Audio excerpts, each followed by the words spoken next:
Yes, you are Bird. I am indeed Bird. And I'm Bee. And we Are. watch anime. Oh yeah, we watch, not What are. We are not anything. We We are married, but we watch. We anime. are not married. Not legally speaking, but in our minds, in the mind palace we both live in. yes, in the what's it called, domain expansion. In the How do you reality say that? marvel. What is domain expansion in Japanese? It's like Don't Yoika Tenchai or something. I have no idea. I didn't even know they said it in Japanese. Yes. Domain expansion, Scarlet Devil Mansion, Barzon Sanshin, Pony Charles Manson. Ryouiki Tenkai. There's not a lot of words that actually rhyme with expansion. Wait, but Google says it differently. What do they say? Domain no kakudai.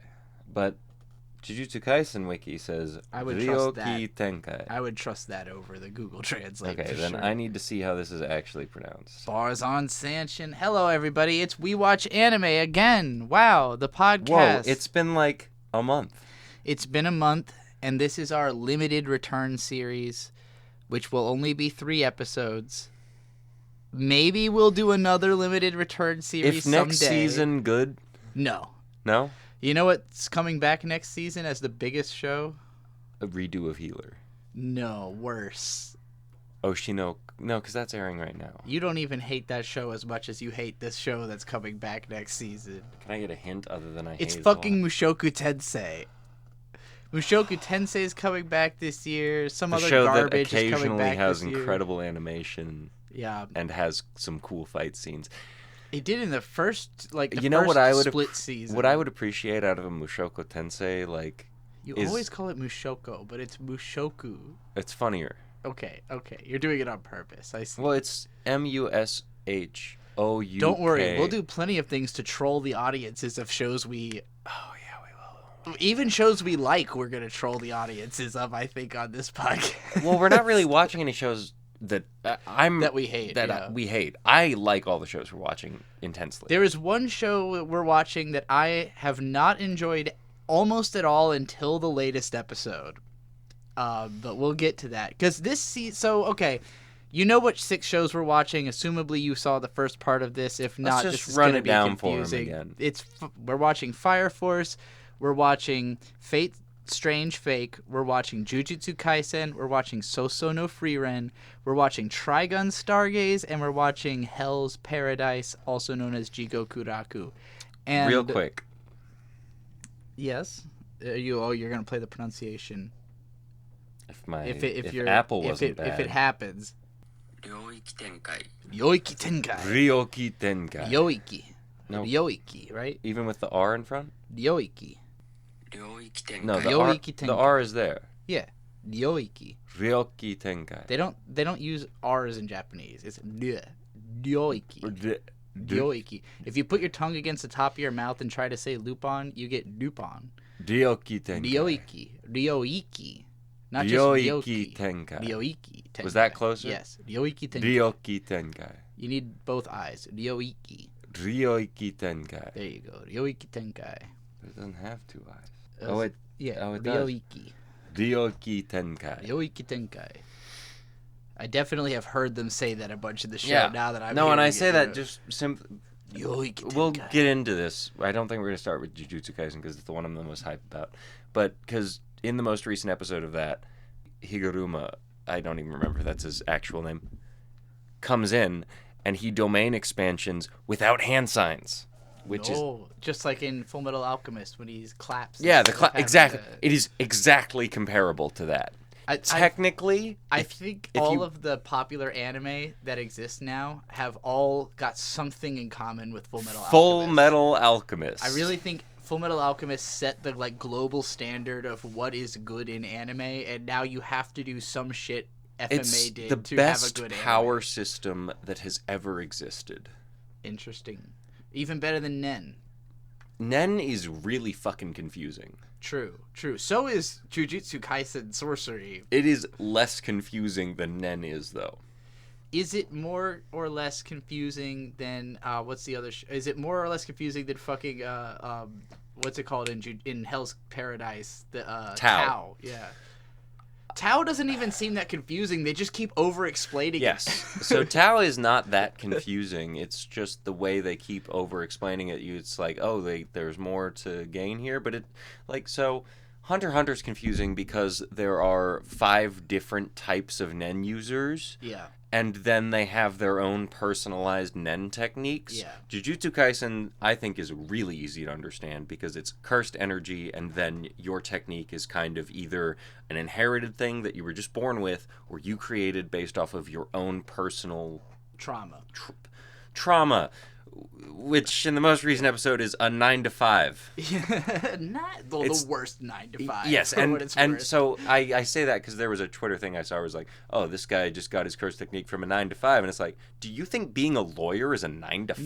No, that's a 9 to 12, if anything. It's 12 to 12. It is a 24-hour-a-day job. Yeah. Functionally. And that's just here. I can't imagine in Japan where work is a 9 to 5 is a very short workday by Japanese standards. Yes. And that's exactly what I'm saying. Where's the commute accounted for in that? The average Japanese commute isn't accounted for in America when we say 9 to 5. True.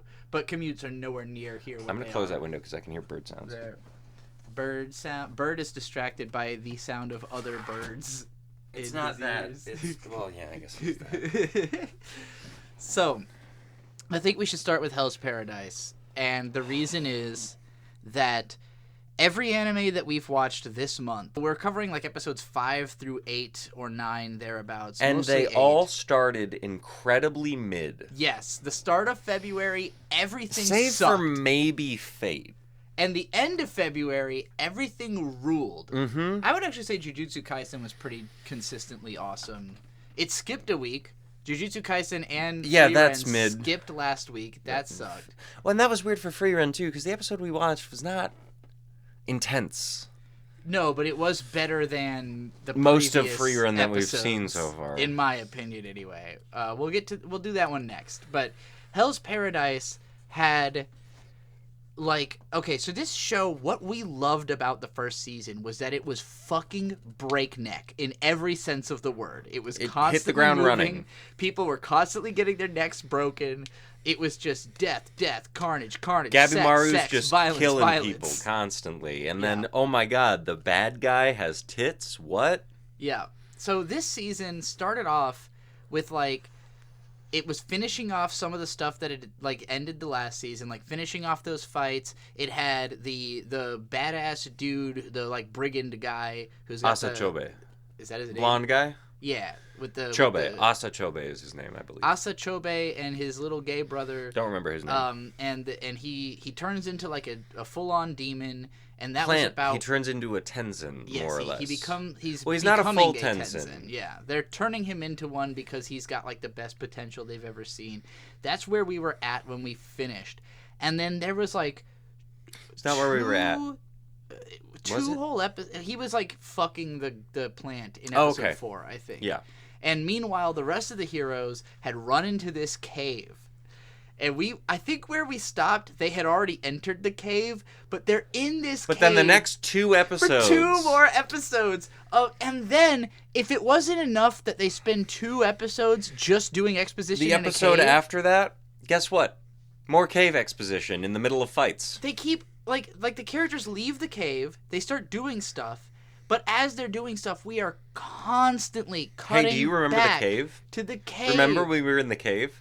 Remember when we were training about Tao in the cave? And it's why did we need 2 whole episodes of explaining Tao in a cave if we were then going to explain constantly Tao cut back? outside of the cave while cutting back to the cave? Because it's not they're just cutting back to the cave. It's oh right, the thing we learned in the cave, and then cutscene to the cave. There had to be a way to just imagine that they did what if they had gone deeper into the cave and there was a fucking crystal mine? Remember the crystal mine in Frieren episode? What if they just I would have loved if in the middle of these flashbacks they just went, oh, and by the way, there was a part where we didn't mention this during the cave stuff, but we actually found a crystal mine down there just so we could cut to something visually different than the same fucking cave. It is just a gray background, a gray rocky background every time we cut to characters explaining shit in this cave. When we were watching it, my opinion was Why didn't they just boil this down into the explaining the Culling games episode? Yes. Like, why Jujutsu Kaisen took one episode to explain everything, and that episode was frustrating, but we have never cut back to that. We have never had an episode the rules where have been explained a couple Yes. times again, but it's in the middle of... It's not a flashback. It's like people ruminating on them. And the information is new. Because, like, we had all the rules established, but in Jujutsu Kaisen, the whole point of Jujutsu Kaisen, basically, is that the rules are always being broken or changed. So it's like we explained a ridiculous number of rules, and then every time that those rules are referenced, it's because somebody's going, are those really the rules? Do those rules really apply? How do we test these rules? Narrator. You know? Those were not the rules. Exactly. Like, Jujutsu Kaisen is about establishing rules, people believing them, and then being proven wrong. Jujutsu Kaisen is science. It is science as sorcery as a show.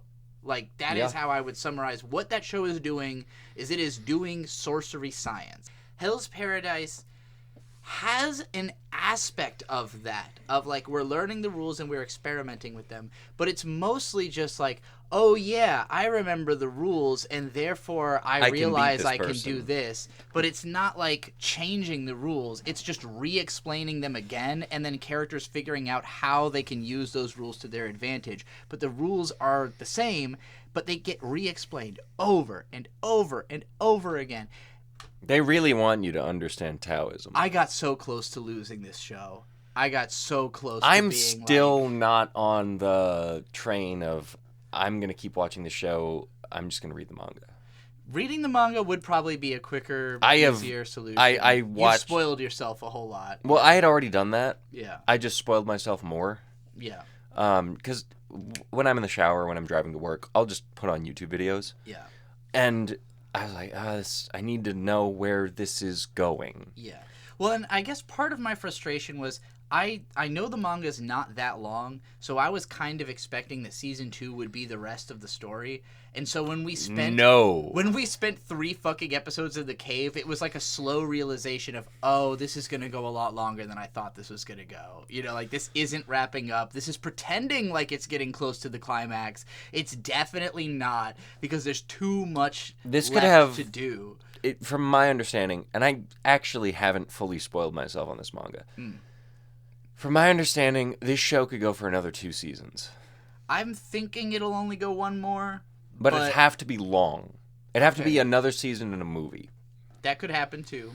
Which would make sense. Making a movie's a good idea. This show is super popular. So and it has the legs in to terms go of visuals, it is incredible. It looks amazing. When they're not in a fucking cave. And I'll also say that for a few so they're in the cave for a while, and then there's 2 episodes in the cave, and then there's 2 episodes where they're not in the cave.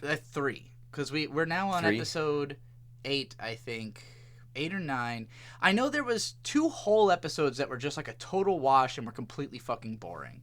And one of those, like, they left the cave and they started training outside of it, where they were actually using the Tao principles, and I thought they were going to go a lot farther with that, but it's literally like one fight scene. It's like Gabimaru trains with the other guys. He's like, wow, I've learned this way more than you all have, you know? Well, Gabimaru is like, come at me. To everyone. Yeah. And then we have a whole lot more explanation of here's what we're going to do to try to beat the bad guys, and then they finally go in, and they're like doing a raid on the Tensen's temple. And that's when it's like, okay, we're going to get back in the action, but even then it is so grindingly slow. It cuts before the action happens. Yeah. And then there's the next episode where it's Gabimaru and Sasori, I believe is her name. And I don't remember the Kunoichi's name, but they're all fighting one Tensen who's like... so it is also explained that all the Tensen are trained in different aspects of achieving immortality. Yeah. The Tensen that Gabimaru, Sasori, and the Kunoichi are fighting is like physicality. Mm-hmm. He's really strong. Yeah. And so they fight him for a while. I don't remember how they overcome him. I'm sure it's just, you know. They don't. So, Gabimaru's assumably dead right now from fighting this guy. Okay. But they get him to his state of like... His big mode. Big mode. Where they pretty much... The Tensen pretty much only get there after they've been beaten the fuck out of. Yeah. Because there is this other thing of Tao of like there's, I think it's 5 different kinds of Tao, and it's explained in like a star where the opposite. It's like Pokemon typing, literally. Some Tau hinder other Tau, and some Tau Are resistant. So they tried their best in their storming of the Tensen Temple to make it that each person going against each Tensen Is a good match. yes. And so they figure out how to hinder the physicality guy's Tau enough, because I believe it's the Kunoichi who has the hindering Tau against this guy.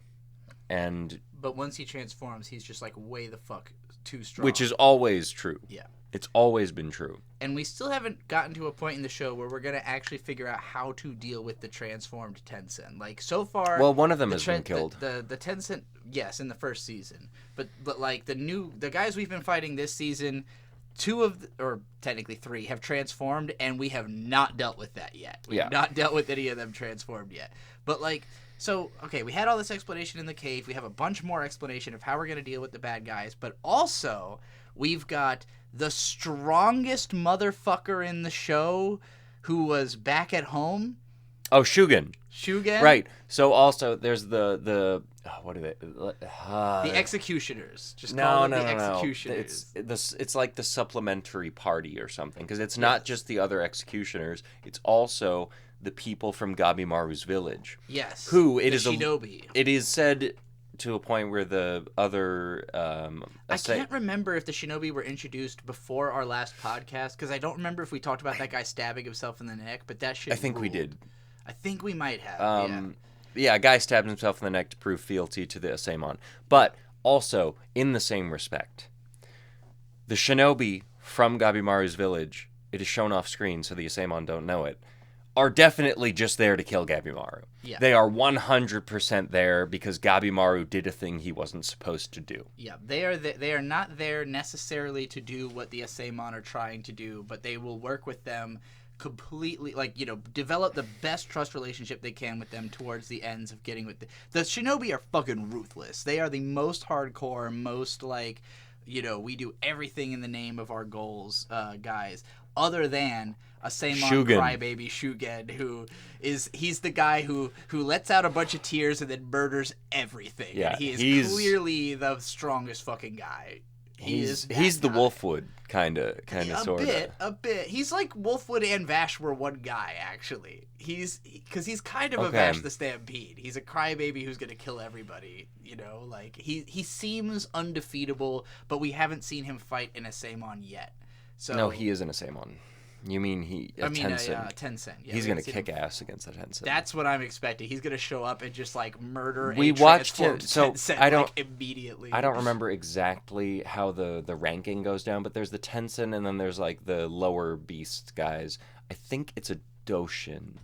Yeah. But like the vegetable head dudes. Yeah. They are very strong. We watch Shugen just torture this guy. Yeah. Like, tell me where I'm going. Oh, you're not going to tell me? Slices a bit more of your face off. Yeah. Tell me where I'm going. Oh, no. Blah, blah, blah. Oh, you're still not going to tell me? Slices a bit more of your face off. Hey, you're running out of face. Yeah. You should tell me. Shugen is the biggest reason that it became obvious that this show was nowhere near conclusion, because he's got like 3 other super tough people with him who have barely done shit yet. So it's like we've got his whole crew has practically just been introduced and not really entered the action. But at the end of the latest episode, after the credits, there's a scene of them like, we're going to hurry up. We're going to get there as quick as possible. And they're riding the big scary Tau monsters to get there, which was hilarious. So when the Tensen, our heroes actually start fighting the Tensen, we first get an episode where it's Gabimaru and Kunoichi fighting one guy. And Sasori. They get him. Well, she takes off to go with the little girl. And right. They're off. This show has a problem that bothers me a lot in anime, where characters will be running along and then they'll stop and then say, "We can't stop," and then keep running. And I'm like, say it while you're running. You did stop, you motherfuckers. There was way too much pausing. Like, for this show, the main appeal of Jigokuraku to me was how nonstop it was. And so this season for the first like 6 episodes had a huge problem with stopping. The A Mappa huge intro problem. was a really good analogy for the Mappa shows I've seen, which are and not this second season of Jigokuraku, but the first season of Jigokuraku and Chainsaw Man. The Mappa opening of the motorcycles. The motorcycles. I actually think it's not purely a Mappa thing. It's a time slot thing. Like whatever time slot that is, because it'll be different studios. But it's a really good analogy for what they are like. For what is about to happen. Yeah, and with Chainsaw Man, it's pretty much action. We're going. For the first season of Hell's Paradise, they're going. Yeah. And then they hype you up with the motorcycle shit, and you go, but we're in a cave. Yeah, we're going to sit here and talk about fucking Tao for... But then, okay, so Gabimaru and Kunoichi fight the one guy, and that fight was like... okay. It did not re-endear me to the show. It wasn't animated that impressively. It was like, stuff's happening, but mostly it was Gabimaru taking all the damage, and I was like, he's not gonna die. Like, there's just... dramatically, it doesn't make any sense. So, like, they fake out kill Gabimaru, but it's just like, come on. Like, I know he's gonna remember his wife, and he's gonna come back to life. It's just timing-wise, it didn't make any sense, so it didn't feel like high impact. But then the last 2 episodes have been fucking awesome. Incredible. It's I don't remember. He's called Asa, right? Asa Chobe and his brother teams back up with his brother. Because Asa's been with the Tensen, like learning Tensen stuff. They were really trying to hype him up, like he's betrayed everyone. He's joined the Tensen. He's a bad guy now. Absolutely not. Yeah, no. The second he literally locks, he sees his brother, and he's like, "What's up, bro?" Yep, and they just team right the fuck back up. And of course, his younger brother has been like he cut his hair. The only character who made real progress in the caves was that guy. Like, yeah, he cut his hair, so he somehow looks even gayer with short hair. Than I would say also the big guy. Big guy made some. Well, he makes more progress during the fight, but it's because of the stuff he did in the cave. Yeah, true. Well, the whole time he was in the cave, he was like, "I don't understand any of this," and then like when he's actually fighting, he's like, "Oh, this is what they meant." Oh, right. Let me flash back to when I was a kid. But so it's the brothers. I don't remember. The big guy always calls him Little Amon. But he's the Asaemon that is he's basically Stein from Soul Eater. He wants to dissect things. Yes. He's got 2 swords. One is like hooked and the other one is just like a regular sword. But he just wants to see what's going on in there. Yeah. He literally says that at some point. He wants to fight the Tensen mostly to dissect them and figure out what makes them different from humans, because he's already seen inside of every human, And the big guy just wants to fight people for glory. Yep. All he cares about is making a name for himself, which we learned, when he was young, he was a dojo destroyer. So he's already gone around and like defeated all these regular humans and stuff. But once you collect so many things, it gets hard to see yourself. I loved that bit. In the newest episode, we see his master, the guy who trained him, and his master's like, you need to reduce all the shit in your life to find yourself. Like, stop worrying so much about everything. Yes, you've collected too much knowledge. You need to go more depth instead of more breadth. Everything he said is shit I have literally done in my life. Like, I used to be somebody who was trying to just do everything and learn everything. If and it now doesn't I'm like, all right, spark I know what joy. matters. Yeah, exactly. Marie Kondo, your fucking fighting style. To which the extent that this guy does that is to tear his own eyeball out because, too much sight is more than you need to And now read he Tao. can see Tao. Yes. That was fucking awesome. That whole episode. So yeah, Gabimaru and Kunoichi fighting the whatever Tensen was not that interesting. When we get to the duel fights of the 2 brothers are fighting one dude. They're fighting Jufa and Taufa are the Tensen's names. One is a blonde guy and one is a pink-haired girl. So we've got the 2 brothers are fighting the blonde guy. That was already kind of badass, but way more fun was... It's been the pink girl fight. The pink girl fight. Pink-haired girl who's super hot. She has Tao that she can, like, psychically manipulate. Yes. Which we haven't seen up until this point, but she can throw volleys of energy, basically. And she explains this as well, like, once you really understand Tao, you can just do whatever you want with it. And watching because like what made this fight so fun is that the big dude, I wish I could remember his name, big dude in green, and the blonde executioner guy, both of them don't really understand Tao, and they don't really understand each other until they start realizing that they're both kind of the same. Like Tamiya Gantetsusai. Gantetsusai. So the two of them really like start bonding over the realization that like while they're coming at it from different angles, They want the same thing. They both just want they're obsessed. They're both obsessive people who just want to fight. They're probably my favorite characters. Both of them learning about Tao in the middle of the fight, like figuring out how all that shit they learned in the cave actually applies to the situation was the most fun, and the animation quality ratcheted way back up. You know, we got some fucking amazing fight choreography in the last 2 episodes.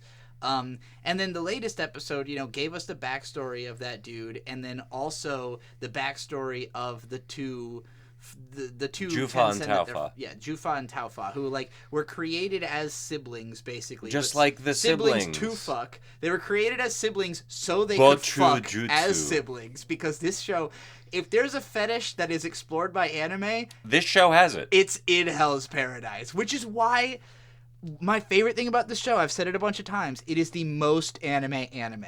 Everything that's lovable about it. Have you seen this week's episode of Fire Force? This week's episode of Fire Force was the most all capital letters anime episode of anime, but Hell's Paradise is always just like, hey, you know that thing you love about anime? It's here. Do you like incest? We got it. Do you like a guy that loves his wife? Age regression? We got it. Do you like violence? Do you like this type of violence, that type of violence? Whatever type of violence you need, we've got it. Whatever type of sex. Yeah, we got it. All the sex, all the violence, all the magic, all the crazy stuff.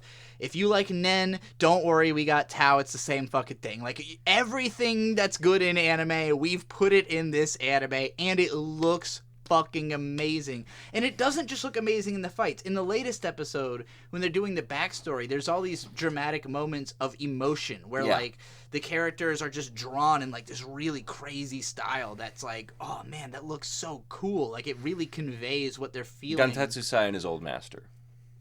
That part too, but I was also thinking of Jufa and Taofa. Taofa. Yeah. When she's like sending off the boat of flowers, and she says like, you know, humans are just there for us to devour, but like the way she's drawn, because it's like this is something she's never believed. She's depressed. Yes. And this was also expressed in the previous episode where I think it's little Amon, the blonde guy who's obsessed with dissecting people, goes like, "Oh, is this fun for you?" And she gets way fucking serious. Yeah, she's like, no, I've been doing this for 1,000 years. This sucks. This is just how we live. Yeah.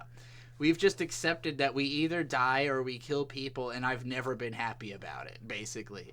And then the two of them combine in this episode and turn into their super mode, which is like a big fucking thing with wings and spores. It kind of looks like a human heart combined with the devil. And gigantic, and like it looks like Jack the Ripper's true form in Fate Strange Fate.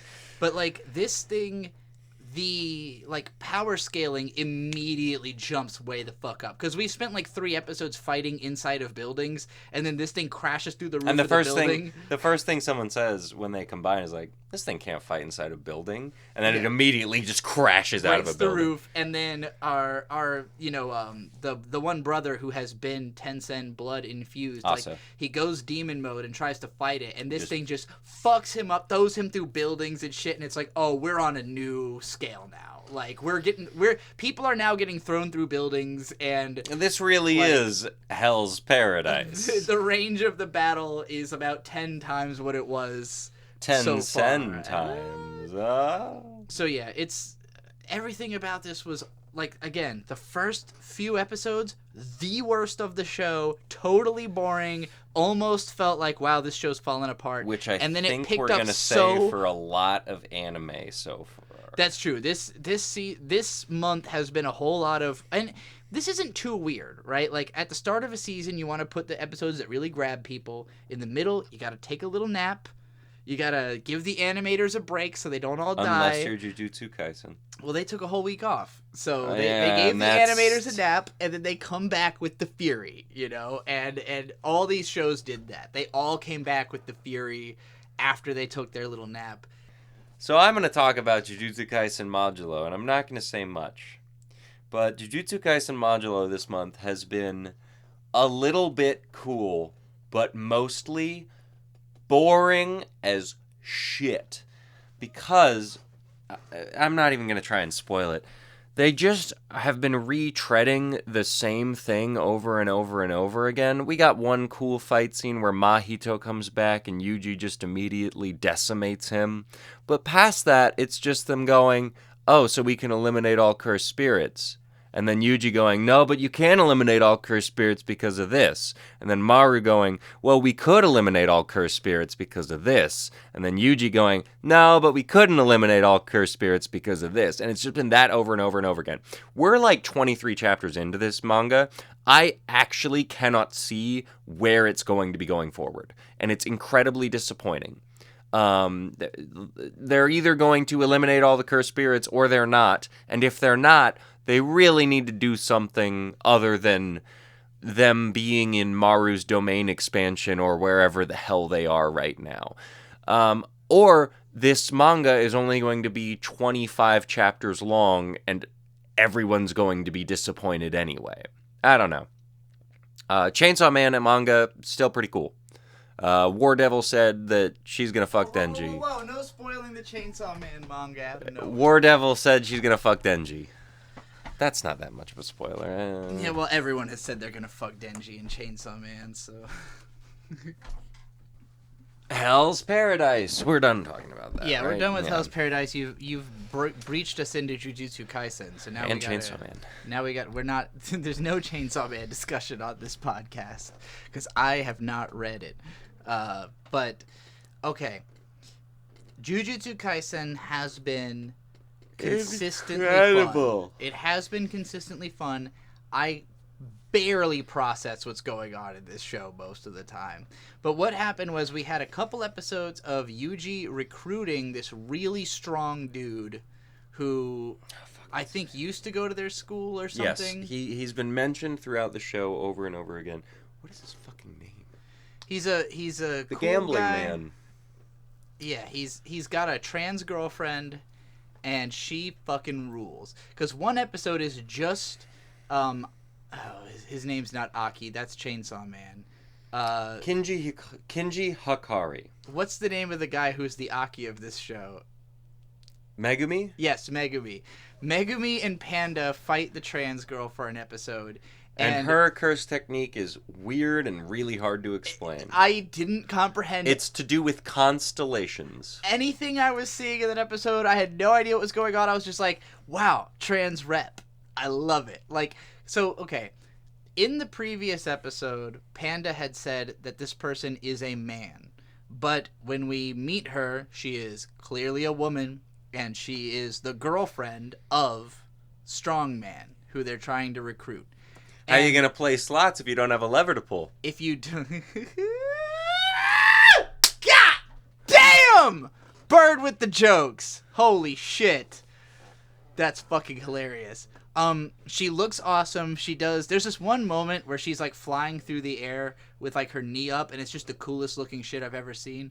But she's got like piercings in her face. She's got a streak of blue hair. She's wearing like a midriff bearing top, and she's got slightly broad shoulders. And I was just like, this is the most actually trans character I have ever seen in anime. Because anime loves trans people, but it doesn't ever make them seem trans. Usually what they do is draw a girl, give her a girl voice, and then tell you at some point that she has a penis. Yeah. In this show, the character, I'm sure the voice actress is a woman, a cis woman probably, but like, because she doesn't sound, or she's doing an incredible voice, masking performance. My point is the character seems trans. Some trans people don't want that. A lot of trans people, they're obsessed with passing. They don't want to be reminded that trans people have some traits that maybe are, like obvious. not me. I want my trans rep to be trans rep. I want to see a trans person. I'm not trying to look at someone who just looks like a girl all the way, and doesn't seem trans. No. This is what I want. This is the trans rep I'm looking for. I even like that they are being vaguely transphobic towards her in the show, because that's real. They're more vaguely transphobic in the manga. Like, in the anime, she is presented as, people don't all understand that this is a trans woman, but guess who does? Herself and her boyfriend. So fuck Panda. Fuck whoever else has an opinion about it. She's a trans woman.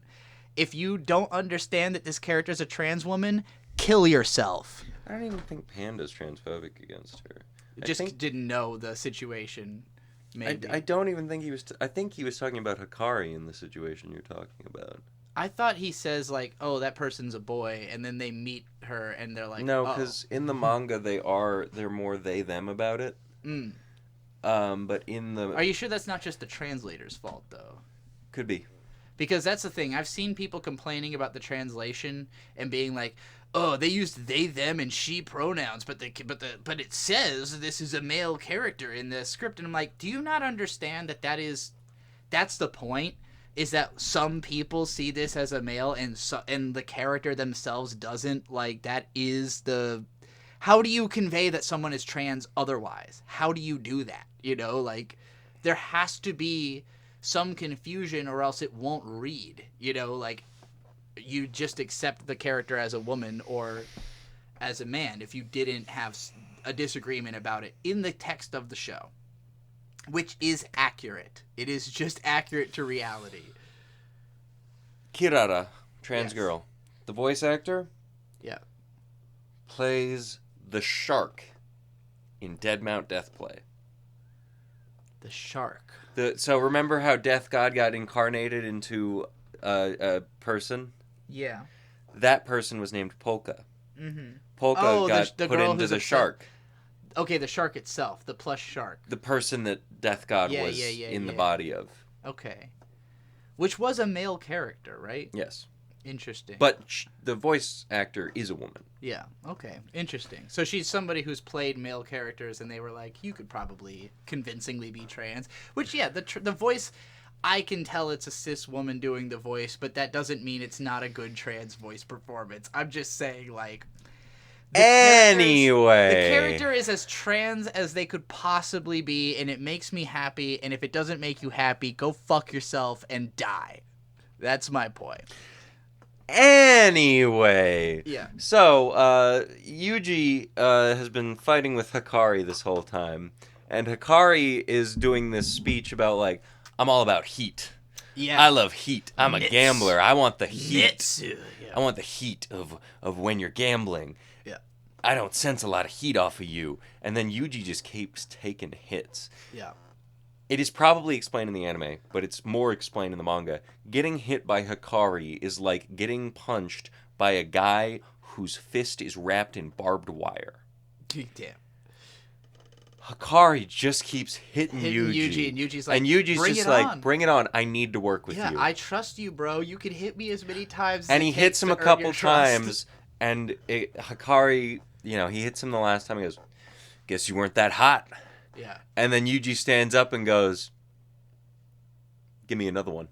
I love this because, hot Netsu, I don't remember if there's another way of saying it, but, Netsu meaning hot-blooded, is basically considered... Like the Tacoma FD opening.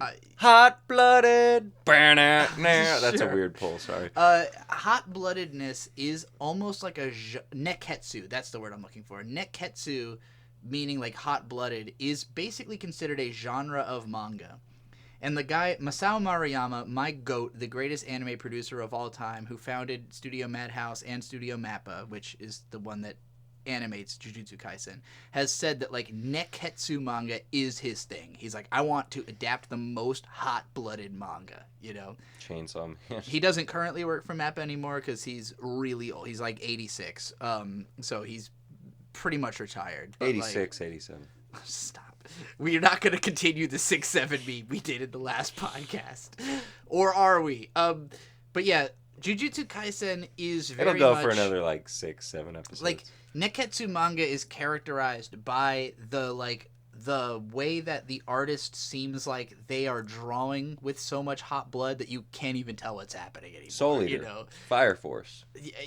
kind of. Those are a little. They are definitely Neketsu manga, but they're a little cleaner than Jujutsu Kaisen or Chainsaw Man, which are like literally hard to read. Like, Yeah. the guy is drawing with so much fever that it's like, what am I even looking at? Like, the lines are just blasting off the page, you know? It like, it's funny because in Masao Maruyama's example, when I heard him say this was Shaman King, because he wanted to, like, his dream was readapting Based off of Shaman what I've King. seen of that show, that makes sense. But it's nowhere near as hot-blooded, I think, as Jujutsu Kaisen or Chainsaw Man, which are like two of the most hot-blooded Every things time I can you imagine. say hot-blooded, Hot-blooded! not that. The thing that jumps into my mind is the fucking the Golden Wind. Mm. Jojo is definitely hot-blooded. But yeah, hot-blooded. But no, part 5 specifically, because it's just a bunch of gangsters Yeah. gangstering. Yeah. They're the most hot-blooded I would say JoJos. all of JoJo is very hot-blooded, but yeah, that one. But might that be is the one most. where every single character you come across, no matter what, Yeah, hot-blooded. for sure. They're just dealing with like they're not even just teenagers about it, hot-blooded. Yeah. Some of them are like full-on in the gang gangsters that are just like, this is how we operate. I definitely think like hot-blooded manga adaptations are like the best known worldwide. Like, yeah, that's the stuff that really they're the just most engaging. It gets people. It gets anybody who is hot-blooded, you know, because not a lot of world builders. I don't think a lot of media is. No, the opposite. World builders are boring and slow like Frieren. But hot-blooded is like there is a lot of world building, but it's like whatever is the coolest idea I could think of this week, you know, like the rules are always changing into whatever the author is like passionate about, you know. They don't try to stick to a rubric or like stick to the original rules they set up. It's like the rule of cool is the rules, you know. Fire Force very much goes into Neketsu this week. Holy shit. But okay, so Jujutsu Kaisen, we have like 2 episodes of recruiting Hikari and Kirara. Not even really Kirara, just Hikari is who's well, they important. use Kirara to get to Hikari, basically. Like, they have to kind of fight through her to get to him, and then he agrees to join them. Is Kirara still even important after this point, or is she just there to She's be like around. that guy's girlfriend who they had to fight? She's not to my remembrance, she's not really. She doesn't fight again. Her technique is not particularly powerful. Yeah, it's just complicated and made for one interesting episode. Yes. But so basically after this, Megumi and Yuji enter the Culling games. Yes, they get sent into the Culling games, and they enter the big void of the Culling game. Yeah. And they're like, "Oh, well, you know, we have a plan. We're gonna do this." And then they get teleported to different sides of the map. Yes. It's Fortnite. They had no idea. It really is Fortnite. They drop in from space, basically, and they have to fall into the map. Yuji immediately gets speared by a woman with jet hair. Yes. If this isn't literally directly inspired by Fortnite, I will eat my own fucking foot. Like, more than anything I've ever seen. But yeah, the idea is there's a squared off section of reality, basically, like a few square miles where people get teleported in, no one else is there except for the fighters, and when Yuji and Megumi show up, they're like way late and most of everyone's already dead. So they're just trying to like figure out what the fuck is going on inside of this. Both of them immediately get into fights and win quite well. Yuji fights a goofy propeller-headed man, which was and the jet girl and awesome, and a jet girl, and he wins pretty immediately. Megumi slaps a woman, and she's like, "I can't believe you'd hit a woman," and he's like, "Bitch, I will again. Tell me where to go." And she's like, "Oh, well, you can only follow me if you'll agree to be my vassal." And he's like, "Whatever. Yeah. Take me to Higuruma." It's fun that they both enter this section of the story seeming overpowered, because like we know that most of the people who are left must be pretty strong, but the first couple people they fight, they beat the fuck out of. But then they're like, take me to the strong guy, and it's very clear that the strong guy is going to be 1,000 times stronger than the guys they fought before. And so the episode ends with the person leading Megumi and the person leading Yuji, who knows Yuji from... We'll get into that. Yeah. They both go, oh, I'll take you to Higuruma. He's in Shinjuku. Yeah. Another place. Yeah, they both say different places for where he is. So one of them must be lying. And so it's like, wait, who's going to Higuruma? Or they're both lying, but it turns out one of them is telling the truth. So then next episode, we see a bunch of people picking on a fat boy. And then Yuji shows up and is fucking clocks the bullies. Just pretty cool fight scene. This was pre-Sukuna also, which was awesome. It's the best establishment we've had so far, that even before Sukuna... Yuji has just been going for shit. He's been insanely overpowered even when he was just a guy, and he was also very anti-bullying even when he was just a guy. He was the bully hunters. He was always a hero. He always had a heroic spirit. But yeah, he saves this guy and the blonde dude. There was a blonde kid just kind of... He was the friend of the fat kid, but also just stood there watching the fat him kid get his ass kicked. Yeah. And it's like, oh, you just need to laugh at them. You just need to, you know... He's like, why don't you understand how to fit in, basically? And when he sees Yuji, he's got like a complex about Yuji because he thinks like, Yuji, why are you doing this? This is not how you do life. Like, you're doing life wrong. And Yuji's like, I'm doing life wrong on purpose. You know, like... I want to do life wrong. Exactly. I'm trying to be a hero. I don't care if it gets me killed. And this guy is all about self-preservation and just fitting in and being, you know, being normal. But he's in such an abnormal circumstance now that being that way actually seems a little daft. You know, it's like, okay, buddy, but like... But that's why he's the main character. Yes. It's why he's more of the main character than Yuta is. You mean Yuji. I meant blonde guy. Sorry. Blonde guy is still questioning Yuji doing what he's doing, even in the extreme circumstances they're in. Because Yuji's like goes in to meet Higuruma, and that guy's like, "Why are you doing let me say something. And then he doesn't say something. Exactly, because he can't help himself. He knows that Yuji is doing what's righteous, and that he's not. And he wants to stop Yuji, but he also wants to live vicariously through him, is kind of the implication. So we see Yuji walking into Higuruma's place, and then at the same time, we cut back to Megumi, and the girl is like, let me take a shower. Yeah. Let me go let me chill for a second. And Megumi goes, ugh. Megumi is so pissed off at this chick. Fine. So he lets her go to the little base, and it was a trap. It was a trap the whole time. We meet this guy, I believe his name is Reggie Starr. He looks like a chicken man for some reason. He's been... There's a reason for that. It hasn't been explained, so I won't explain it. Okay. But right before that, we cut to Reggie Starr, and he was just like sitting naked with a bunch of receipts around him. There's a reason for that. Okay, so that's receipts he's covered in. I see. There's a reason for that. He knows Kenjaku.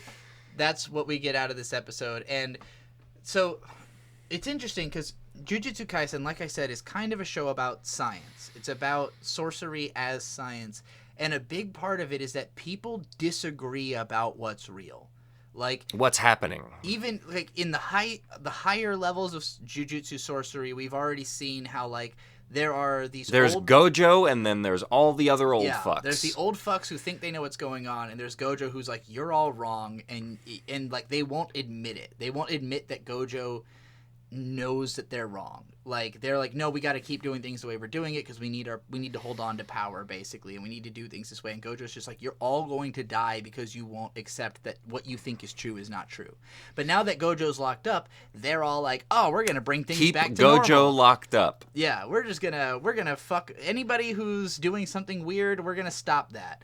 And luckily, a few of the people doing something weird are just too strong for them to stop, like Yuji and Hikari, and what's her name, who killed her whole family, Maki, and and Megumi, who Megumi's not at this point a leader of a family. Well, he just doesn't believe what the old people believe. Yes, like he doesn't necessarily go against. He's them, not strong. Megumi's trump card is Maharaga.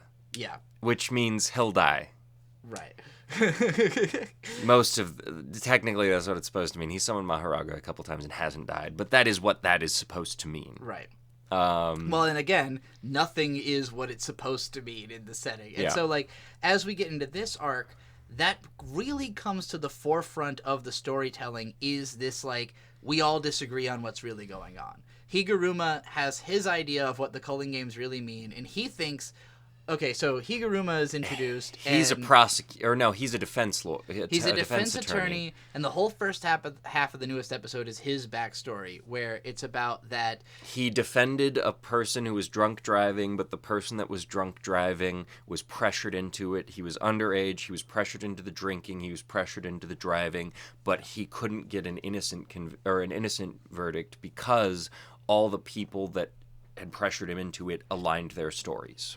Yeah, and that's not he. And I that think he guy loses 2 cases in the episode that are. Yes, but that's the first one. That's the story where it's like, oh yeah, Higuruma shouldn't be doing this. Yeah, well, it's basically like in Japanese society, criminality is so deeply frowned upon that, like, if you are seen as a criminal, you are almost definitely going to jail. You know, and like the people he's defending are very fringe cases where it's like, technically, this person shouldn't go to jail if everybody believed the real story, but because it's close enough, nobody's going to believe that. And so it drives him insane. The second trial, a guy he's walking along the street, cops come up to him, and he runs away.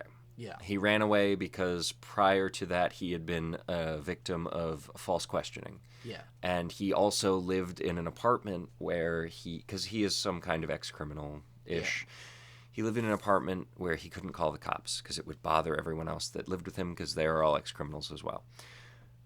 Cops question him, find a bloody knife in his apartment, and they're like, oh, he's the guy. He did it. He killed this woman and child. But he's like, no, I was going to bring it into the police station. I just couldn't because I couldn't call the police. It reminds me of, did you see the story about how, like, lots of autistic people have been arrested for drunk driving when they weren't drunk? That makes sense. That makes 100% sense. And it's just because when the cops question them, they come off so awkward that they end up getting taken to jail. And that's kind of what's going on in this episode. It's like, this guy is clearly just an awkward, weird guy, and so it's easy to accuse him. But, like, if they really convict him with what he did, he would get the death penalty. Which they don't initially, but the way it works in Japan is the prosecutors just appeal it immediately, and they can... Yeah. So and it ends up going to, like, their Supreme Court, basically. Not yet. It's the first appeals court.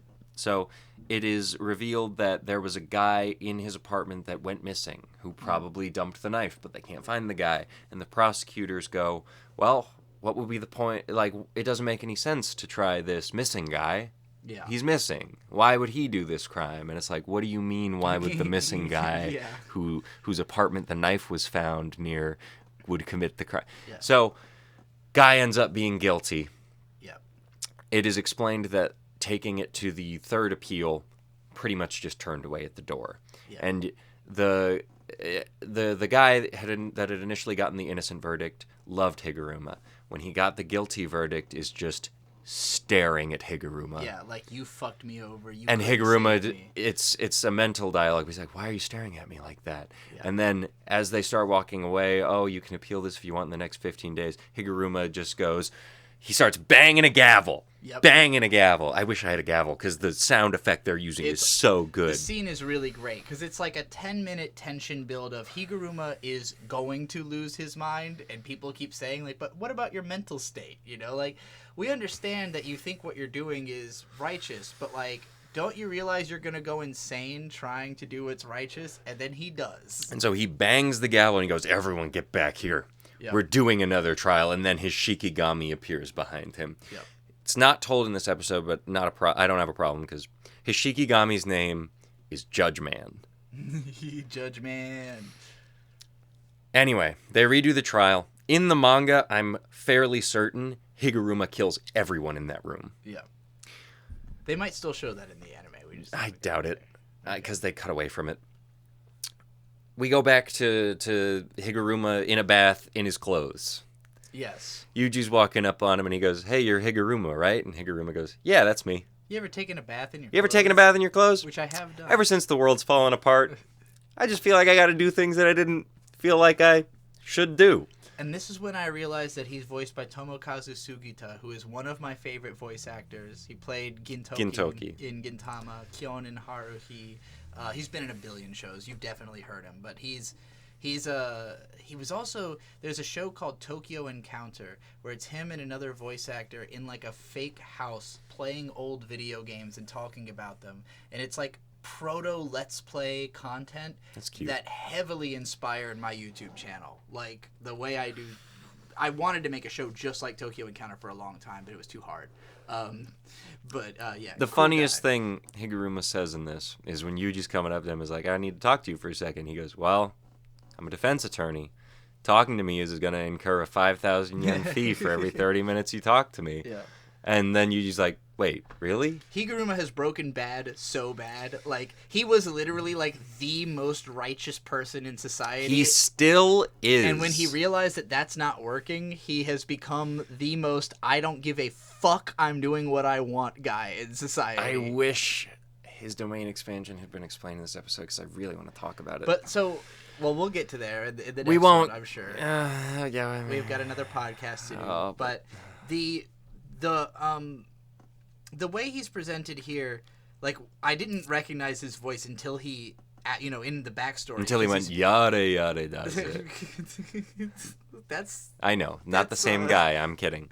But he's just way looser after he's, broken the conditioning, basically. And the way he's speaking is a little bit funnier and more like, oh, okay, that's definitely Tomokazu Sugita. But, like, and so he explains, like, because Yuji goes, give me your 100 points. I want to stop people from killing things. Yeah. And then He really likes the Culling games. Because he thinks it should be a matter of physics that the guilty die. Yes. And so that is what his power is about, is that if you are guilty, there is a physical ramification for it that is sensed by his morality. I'm not going to say it because I could explain it. But, like... But yes, you are pretty much hitting the nail on the head. What's interesting in this episode is that why he likes the Culling games is that he thinks the rules are ironclad. Like, he thinks that inside the Culling games, all of those rules that were established are absolutely enforceable without question. Not so much as he just wants to see how it plays out. Well, he's been testing them, and so far they do work. There's like 2 rules he hasn't figured out if which they are the curse absolute, technique stripping. Yes. And so which is why he doesn't want to make it so people can't get their curse technique stripped. Yes. So Yuji's like, what if we broke all these? What if we made a rule that breaks the other rules? And he's like, no, I like that the rules can't be broken. And then Yuji goes, let me rephrase that. Yeah.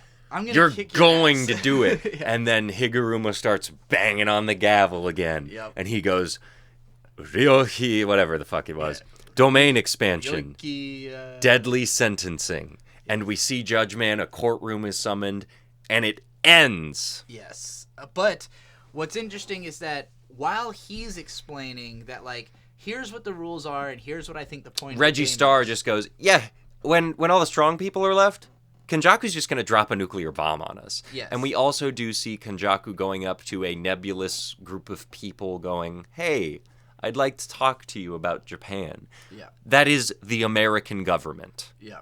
So he's talking about, hey, U.S., you know how all that nukes you love to doing on us? What if you had cursed energy? Yeah, what if we could do that, but, like, more? No.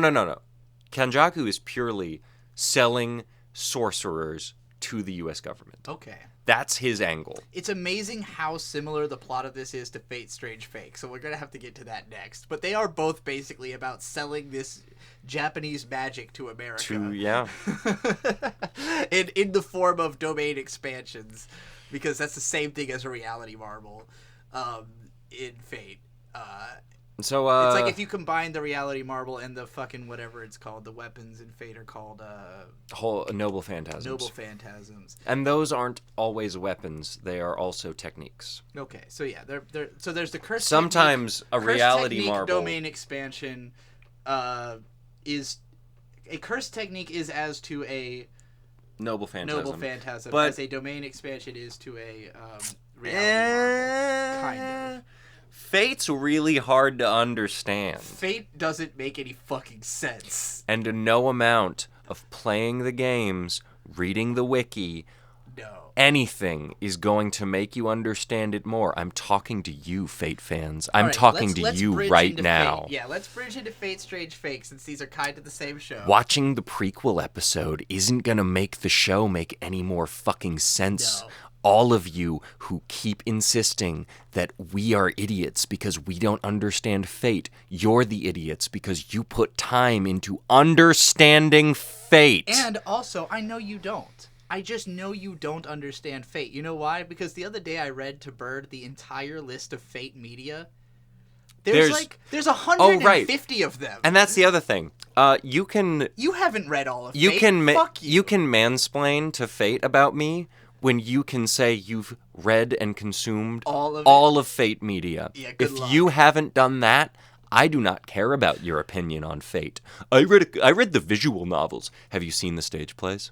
Yeah, have you listened to the audio dramas? Have you seen every adaptation of You adaptation? don't understand Fate the way you think all you the do. specials, all the OVAs? And that is fine. But the minute you get on a high horse about me saying it's just saying on the face of it Yeah. that I have a basic understanding of what is going on and going, well, you can't really have a basic understanding if you haven't played the game. You can't have a basic understanding if you just read the wikis. You don't have a basic understanding of the show because this show, this media, this whole thing is not made for you to be able to have a basic understanding of it. That's not the point. If you think that there is real communication between the people making all of these different fates, you don't understand how creative industry works. Like, There has not been a good Fate ever. no, they've never This been one good. is the closest They're we're getting to. entertaining. They're not good. They are interesting. They're not good. They're full of ideas. That's what's interesting, is that they are full of ideas. And that's awesome. But the ideas don't have a gel. Like, okay, I have read some of the original Fate novel. It's terribly written. It is bad. But No, it's you interesting. you don't understand it, and that's why you think it's bad.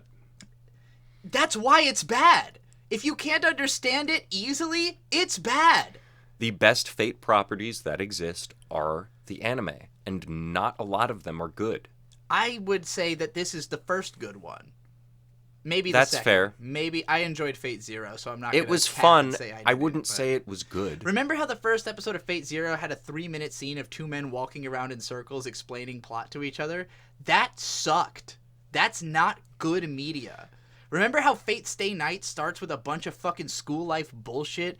A bunch of unlikable characters having 20-minute conversations about nothing? And- that sucks. And do you think that gets better in the visual novels? No, I'm talking about the visual novels. The visual that's- novels have a unfathomable amount of useless, boring So, conversation. and that's what I'm coming down to with Fate fans who are really like, oh, you just have to play the visual novel. Do you think I have that amount of time? Dude, the first just the first Fate Stay Night visual novel has almost 1 million words in it. The first Fate Stay Night is as long as all of Homestuck in terms of word count. Guys, I'm really happy you enjoy this property. I'm employed. Yeah. I touch grass. I like doing things other than consuming myself with chibi sprites. Good for you. I'm really happy you have an intense understanding of this to the Yeah. point where you need to actually people about it on the internet. I'm not, because you could have spent that 200 hours doing something fucking useful with your life. Fuck you for reading that. I was being... And look, hey, some of my friends are reading Fate. I love you. You know I'm not talking about I was you. being facetious.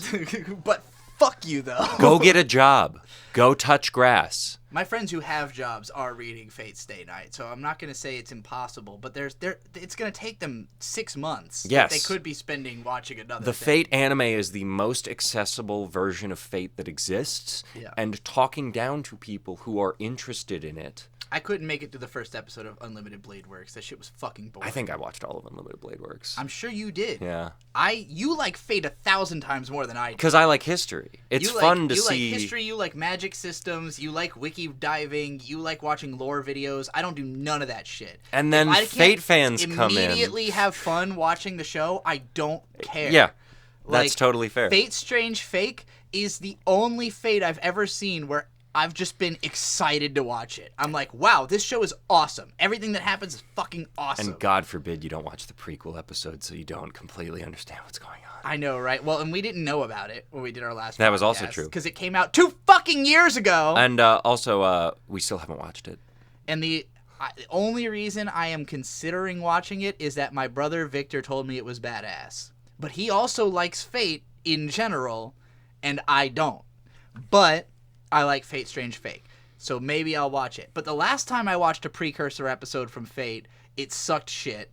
And Fate Apocrypha sucked shit. And Fate Unlimited Blade Works is fucking boring. And the original show was fucking boring. And Zero, while good, was also fucking boring. And I like this one because Ryogo Narita wrote it. And I think it's better than anything else he's written, actually. And it's as well animated as Sword Art Online. It's even better. It's much better, actually. The other day I was like, who the fuck made this? It looks so good. And you were like, A1 Pictures. And I was like, no fucking way. This is my favorite A1 Pictures show. Probably my favorite Ryogo Narita anime. And easily my favorite Fate anime. So now that we're done gatekeeping all the Fate fans out of our audience, let's just gush about how cool Fate fucking Richard the Fate Lionhearted meets Enkidu. In the forest. There was an episode before that. Oh, there was? I don't remember what happened. It was fine. Episode 6. Was that getting introduced to Castor? Probably. And how Castor is the same person as... No, I think we talked about that last I don't know. Look, episode 6 of Fate Strange Fake is so good that I'm not sure if Jujutsu Kaisen Season 3 Episode 4 is the best episode of anime this year. And that is tough. That is tough. Well, okay. I won't say it's as... I will not say it's a better episode. Because that episode was... But the animation quality. It's not even about the quality. It's the uniqueness of it. Because Jujutsu Kaisen Season 3 Episode 4 was like a perfect episode of anime. Because it told a complete story. It was almost entirely self-contained. And it was fucking awesome. And the animation was amazing. Fate Strange Fake Episode 6 looked different. It looked different from any anime I've ever seen. And the reason for that is that the person who did the episode directing and storyboarder, they did both roles. It was their first time doing either role. They're a key animator who's done amazing animation on a bunch of amazing shows. Like, anything from the last 5 years that has badass animation, this person did some of that badass animation. But now they're doing storyboarding and directing. And, like... At the very start of the episode, I remember thinking, this looks a little different. But, like, nothing really interesting was happening in the story yet. But then King Richard meets Enkidu in the woods. And I was like, why does this look so cool? Like, just them going into the woods already looks amazing. The woods look awesome. Yep. Enkidu looks awesome. The dog. A cute little twink with a dog. And which, if you know... No, the dog... has Enkidu as a pet. That's right. Enkidu is the summon, and the the dog is the master. The master, which we haven't really established much about the wolf dog. It's or a chimera. Yet. Okay, but it doesn't have like a personality or anything yet. It's a dog. It's a dog, but yeah, the dog has summoned Enkidu somehow, and okay. Richard and Enkidu are really getting along, I have never read the Epic of Gilgamesh. Everything I know about the Epic of Gilgamesh is because of the fact that Gurren Lagann references it really heavily. And Fate. And Fate references it really heavily. So I've heard people talk about how Gilgamesh in the Epic of Gilgamesh is as gay for Enkidu as you could possibly be. Which has been alluded to multiple times in this story so far. So when they introduced Enkidu as, like, the cutest, most effeminate twink possible, I was like, okay. This makes sense. They're really going for it, you know? They're like, yeah, this is fucking Gilgamesh's fuck buddy, right? Because Gilgamesh doesn't like anyone. Gilgamesh hates everybody in Fate. He doesn't hate his master. Yeah, that's true. Because he's just appreciative that his master summoned him, but he always kind of runs roughshod over his master. Like, you're going to respect me as king. Like, you know. Well, but Tina Chalk, specifically, his current master, there are many times also that Gilgamesh goes, you're in charge of me.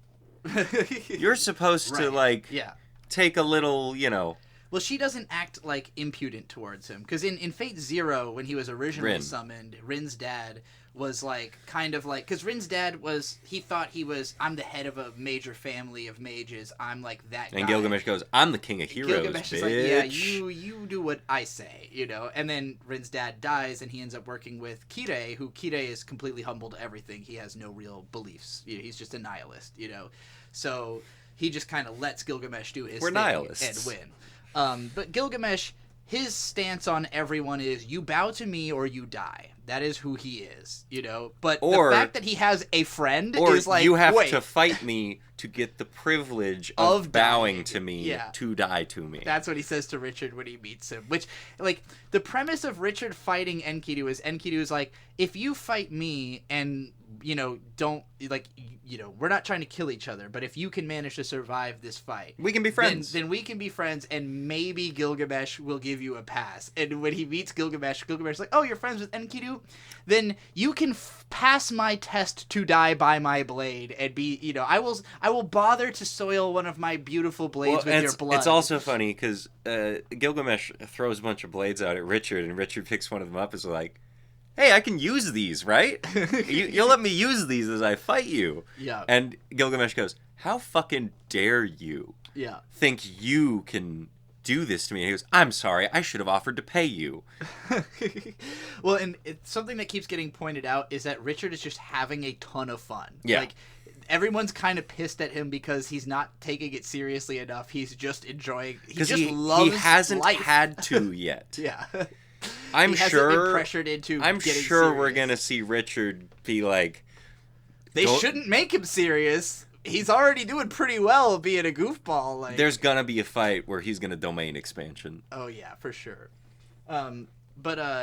So, like, King Richard fights Enkidu, and the fight is one of the coolest looking, but beyond just, again, it's not just that it's well animated, it's that it doesn't look like anything else. Like, every shot is so unique and thought out, and like even outside the fight scenes there's all these really unique shots and framings. There's one part where it cuts into El Meloy's office, but the way it, like every other episode, it's just like, hey, look, here's El Meloy having a conversation. In this one, it's like you hear his voice, but the camera is inside of a bunch of gears, and you realize it's panning. It's his cuckoo clock. It's panning out of his cuckoo clock, and like the cuckoo comes out from the clock as the camera's coming out, was a and really then it's cool shot. It's like racking focus as it passes the cuckoo into El Meloy, and I was like, what the fuck is this shot? I've never seen this shot. Like, I need this guy to do a whole show.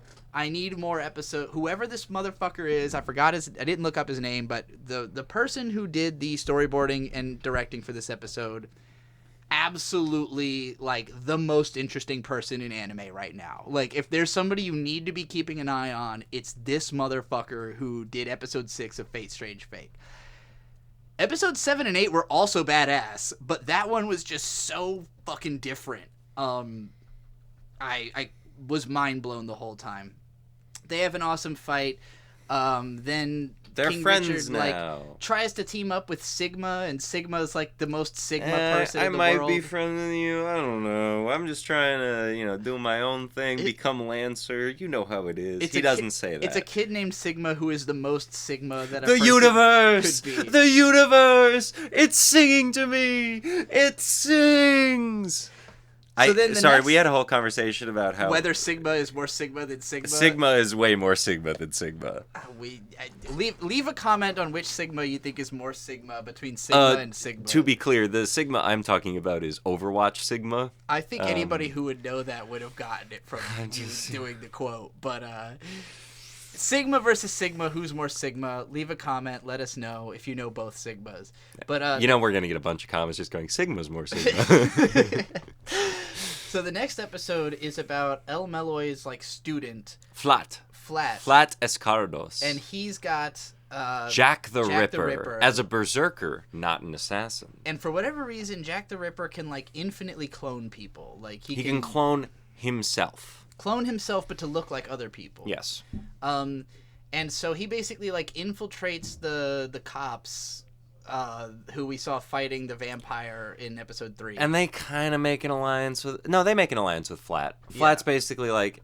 He pressures them into an alliance. Yeah. Hey, Flat goes up and goes like, I'm going to give you guys a really bad deal. He doesn't say this, but he's like, I'm going to give you a morally, like, terrible deal. Yeah. And then the chief of police goes, I'm not taking that deal. And Flat goes, oh, good, I can work with you. Yeah, so then they team up. There's a big fight that I didn't comprehend at all, but it looked awesome. They're like inside of a what looks like a nuclear facility or something. Just like a big tube Alcides room. is master. Alcides is master, and the...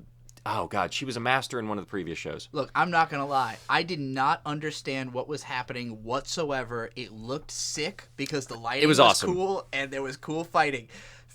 I don't try to understand Fate. I don't want to understand Nor should Fate. you. I want to look at cool fights. I don't care why the justification is for why it's happening. I just want to see it happening. I know this separates me from all of Fate fans, and it's why they're always going to stay mad. But look, I like Ryogo Narita anime because they follow Rule of Cool. And this is the most Rule of cool he's ever done. Because Baccano tried to be somewhat grounded. It was like, these are 30s gangsters, but they're immortal, and some of them have kind of slant superpowers, but mostly it kind of makes sense. And Baccano doesn't hold up that well. I'm sorry. It doesn't hold up that well. It has aged poorly. Durarara is like, we've got a bunch of wacky people in the city, and Durarara Have you considered a headless motorcycle rider before? Durarara has some really interesting, fun ideas, and the theming in that show is really strong in the first season.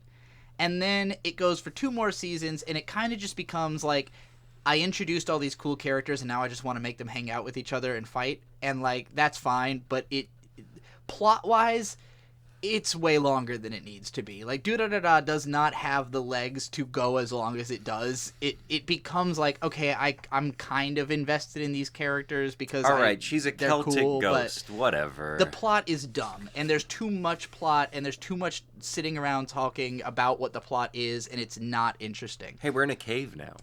Dead Mount Deathplay was stupid. But it ended up being kind of cool. It had fun moments, but it's closer to this. Dead Mount Deathplay is closer to Fate Strange Fake, where it's just like every crazy idea, every combination of dumb things I could think of is a character, right? Like, this one's a vampire, but she's also a fucking this, and she's also that. Like, just every character was an amalgam of fun ideas. You're talking about the assassin who becomes a zombie. Yes. But she also becomes a vampire. No, she doesn't. Does she? Yeah. Well, she's like a not all the way vampire. She's like a half vampire. He turns her into like a half vampire. Okay. Because that's how she gets the healing factor, and she can turn into a bat. By the second half of the show. It's a confusing show.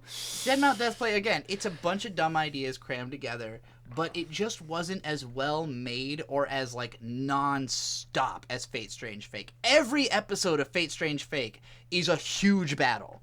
Like, there has not been an episode that did not have, like, let's just take all these crazy ideas and make them fucking fight. Let's just make them fucking fight.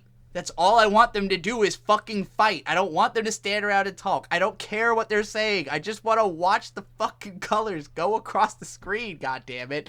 This show is amazing at that. The latest episode, holy shit. Hercules versus Jack the Ripper. Alcides versus Jack the Ripper. Jack the Ripper is a demon. He has no name. He can't reveal his true name.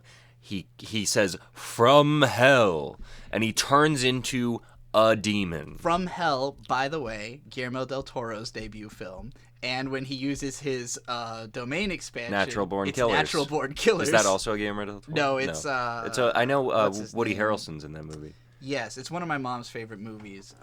It was written by Quentin Tarantino, but he hated the actual product because it changed too much about his script. You see, the thing about that movie is... Sorry. That's why he stopped selling scripts, was because he sold like 2 in the 90s, and they were changed too much in production, and he was like, I'm never giving my scripts away again. William Oliver Stone. Oliver Stone, that's the guy. Oh, his name... Oh, I didn't realize his name was William Oliver Stone. I didn't either. But yeah, Oliver Stone is what he's mostly known by. And Natural Born Killers is probably his most famous movie. But like, which, again, Cool movie. JFK Fun to is watch. right? What? He made JFK. Probably. Anyway, whatever. I have never seen it. Anyway, he does Natural Born Killers. He Yes. makes a bunch of which Natural Born Killers is like the epitome of a movie that Ryogo Narita would like, because Baccano is just Snatch. Like, it is just a dead ass rip off of Guy Ritchie's movies. So like, Ryogo Narita definitely saw a bunch of Guy Ritchie, Quentin Tarantino, and Oliver Stone movies in the 90s, and that's been his whole thing ever since. But yeah, so this episode, like, Alcides is there on Cerberus, you know, and fucking Jack the Ripper turns into a bunch of cops and is shooting at Cerberus. For some reason, getting right up in front of it and shooting it, and they all just keep getting mauled. And it's funny because the show actually hasn't been like that violent yet until this episode, and they really ratcheted up the actual like gore and violence, which I was like, all right, we're getting into it. Like, I remember now, Fate is supposed to be violent. You know, it's not just supposed to be a bunch of silly, goofy guys fighting, interacting you know? with each other. Which is very Narita, because Narita hates killing his characters. He loves to just have them keep having fun moments together. But this is Fate. They have to fucking Gilgamesh is going to win, and he's going to wish that him and Enkidu can ride off into the sunset together. If it's anything like the other Fates, probably. But yeah, so Cerberus shows up, he's killing everybody, and then Jack the Ripper, like, takes on his true demon form, has a Soul Taker transformation, Devilman, he looks fucking badass. He kills Cerberus. He's one of the coolest looking Devilman incarnations I've ever seen. Yeah, kills Cerberus and then turns into, like, a swarm of himself, and it's just, like, all these giant Batmen. Seems like he's kicking Alcides' ass, and then Alcides goes, You've won my respect. Yes. And then Alcides steals his noble phantasm. He grabs this fucker by the face and just like data drains I think it's him. called Reincarnation Pandora is the thing he uses. But he just takes Jack's noble phantasm and is like, huh? Yeah. Alcides is definitely looking like the guy that is hard to beat. Other than Gilgamesh, like, Alcides is fucking, like, tanked the fuck out, right? And so he kicks Jack the Ripper's ass, and then the cops, these dumb little bastards, Jack, who have or no John. hope. It's Jack or John. This dude, he lost his arm to the vampire. He got a new noble phantasm, and he's like, "I'm gonna fight you, Alcides," and then just gets smacked into a wall. Like, his boss like radios in, and he's like, "Guys, get out of there!" And then he hears that, and he's like, "But before you told us that we are justice, so I gotta do justice." And it's like, yeah, the information's been updated, buddy. Your boss told you, that guy who told you that you're justice, he told you to get out of there. And yeah, he gets smacked and mangled. And just like his body is a wreck. I don't think he's dead. I would be shocked if he was, because it wouldn't make sense to just end an episode like that without that being leading into something. He's probably going to transform into another being or something, unlock his real form. I don't know. But so then, you know, after that, Richard shows up. And this is what we were talking about earlier, where Richard's like running around with Gilgamesh shooting stuff at him, and he takes the swords. Is like, "Hey, I can fight you, right? I can use these while I fight you." And Gilgamesh goes, "You peasant, you beggar peasant." And Richard goes, "Oh, I'll pay you for him." Yeah. And then he goes, "But I met your friend." Yeah. Or no, what it was, Richard doesn't say that. It's just that Richard is so good at dodging Gilgamesh's attacks that Gilgamesh goes, "Why are you so used to this? Yeah. Have you fought a friend of mine recently?" And Richard goes, "Yeah, we're buddies." And Gilgamesh goes, "I'll give you the privilege to prove yourself so that I can kill you." When I saw episode 6 of this show, I thought, I hope this isn't the high point. Like, I hope this isn't just the coolest episode. And it probably will be overall the coolest because of how unique it is. But episode 8 was even more badass. Like, in terms of, you know, being cool and violent and just crazy imagery and wacky shit happening. And yet, like, in our last podcast, I had said that the animation quality was somewhat inconsistent in this show. That, like, when it needs to be badass, it is, but sometimes it feels a little off. That has become less true as it goes on. It has gotten better looking. I think the animators got used to drawing these characters, because they are weird designs. You know, like, the designs are all...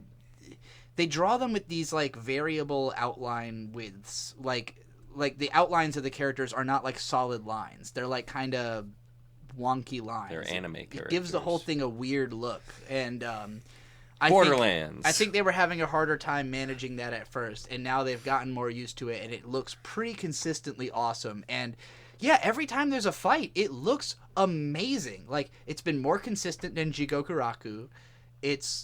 I won't say it's better looking than Jujutsu Kaisen, because that show is ridiculous, but it's gotten real close. It's close enough that it doesn't feel embarrassing to watch, like the show we're going to talk about next, Fire Force. Oh. Because Fire Force's animation is fucking dog shit, and every time we watch it, I'm like, Until wow. the most recent episode. No, the animation was still bad. Oh, it was so good. The animation was terrible, but the episode was fun.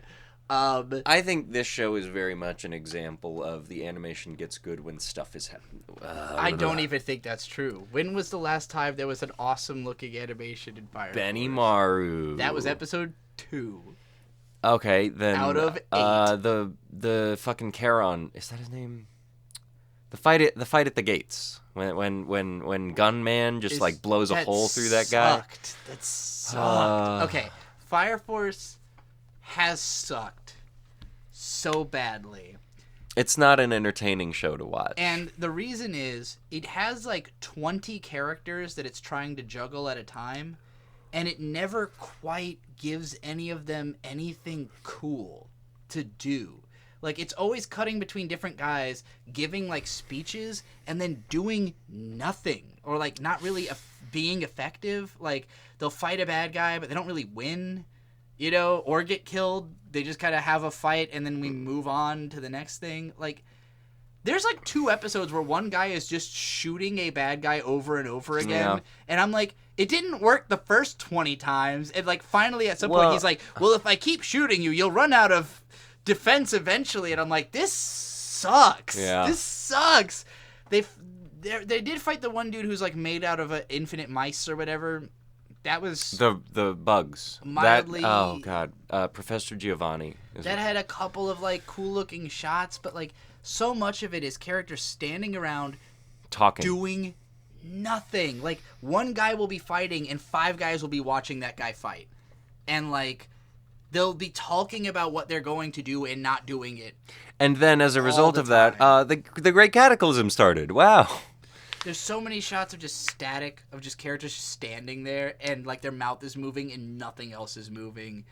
It looks old. Like, the show looks more than 10 years old. And it doesn't even look as good as Soul Eater did. No, yeah, Soul Eater looked amazing. But Soul Eater was Studio Bones, and this is Studio David, but their B team, not even the Jojo team, but like the guys JoJo's who came from doesn't Shaft. always look amazing either. No. Since David, has David always been doing it? Yeah. Okay. Since part 6. Yeah. I did not love part 6 as an anime adaptation. I really liked it as a manga, but as an anime adaptation, maybe this is a Netflix thing. I don't know. It didn't translate as well. What do you think about the trailers for Part 7? Are you hyped, or are you worried? I'm so fucking excited. Okay. I've never been more excited for an anime to happen than I am about JoJo's Part 7. The trailers look cool. Because we're getting Gyro Zappelli. Yeah. It looked like the manga, but readable. Because the manga is hard to read. Tall boy with long hair representation. Yeah. We're here. Yeah. We're there. Oh, yeah, we got Gyro Zappelli. We got Funny Valentine. And they're just gonna fuck shit up. So, okay, with Fire Force, not including the latest episode, which we're gonna go in depth on, is there anything you want to say? No. Yeah, it sucked. 3 episodes, maybe 4, of just fucking boring, garbage fights that didn't seem to amount to anything. I don't remember anyone dying, like good guys or bad guys. The guy that he kept shooting at exploded himself. That guy did die. Yeah, okay. I'm pretty sure. How did they get out of the tower? Like, everyone goes into a tower, they have a bunch of fights, and then they're just out of the tower in the newest episode, and I was like, wait, when did they... Y'all were in a tower. What happened again? Like, whatever. Did I miss something? Like, it seemed like the whole show was going to be them getting to the top of this tower, and then they're just not in it. It's not a tower. Anymore. It's the main power plant, Amaterasu. Yeah. But whatever. So the newest episode. Opens with a 3-minute live action segment out of nowhere. Of Sugita Sumire, who has only been alluded to up until this point. We've seen her a little bit around, but she hasn't really said or done anything. Was she an animated character before? Yes. Okay. She's the nun. Like the old nun. That's who we're seeing. So this episode... It opens with COVID period. That's where that live action is happening because they do the social distancing thing. I don't know if that might just still be the case in Japan. They might not have turned off social distancing. Yeah, I don't know. It's a very Japanese thing to do. But they, at the very least, they're opening in the 2020s of our world. Yes, and it's a live action segment, which I legitimately thought I had downloaded a troll sub at first. I was like, "What's happening?" Because it's just this middle-aged lady who doesn't look like an actor, really, like, hamming it up. In, like, it's... How do I describe this? If you've seen the last couple episodes of Evangelion, where it's, like, a bunch of random photography that, like, feels like it's just, like, a disconnected void, it's like this woman just giving a speech about how the cataclysm... Zetsubo. Yeah, about despair and how, like, humanity is despairing and it's going to lead to the next cataclysm. And there's 2 cataclysms left. And humanity's always been going through great cataclysms. Yeah. And, like, it's basically just aura farming. It's just, like, this weird middle-aged lady aura farming about how the world's going to end. I think Atsushi Okubo, the writer of this manga, has a real problem with middle-aged ladies. Because they complain about his manga. That is what I got out of this episode. You know what? This is an episode about how... Okay, so, you know, we've both been Soul Eater fans for a long time. I want to say 2008 when the anime came out. I watched it when it was airing, so almost 20 years ago. And... when Soul Eater was airing, I didn't think that... I never considered it like a fan service heavy show because I'd seen fan service heavy shows. Like, it has fan service, but it's not about that. You know, first like, villain, it's got some hot girls. First villain of the show is Blair. Yeah.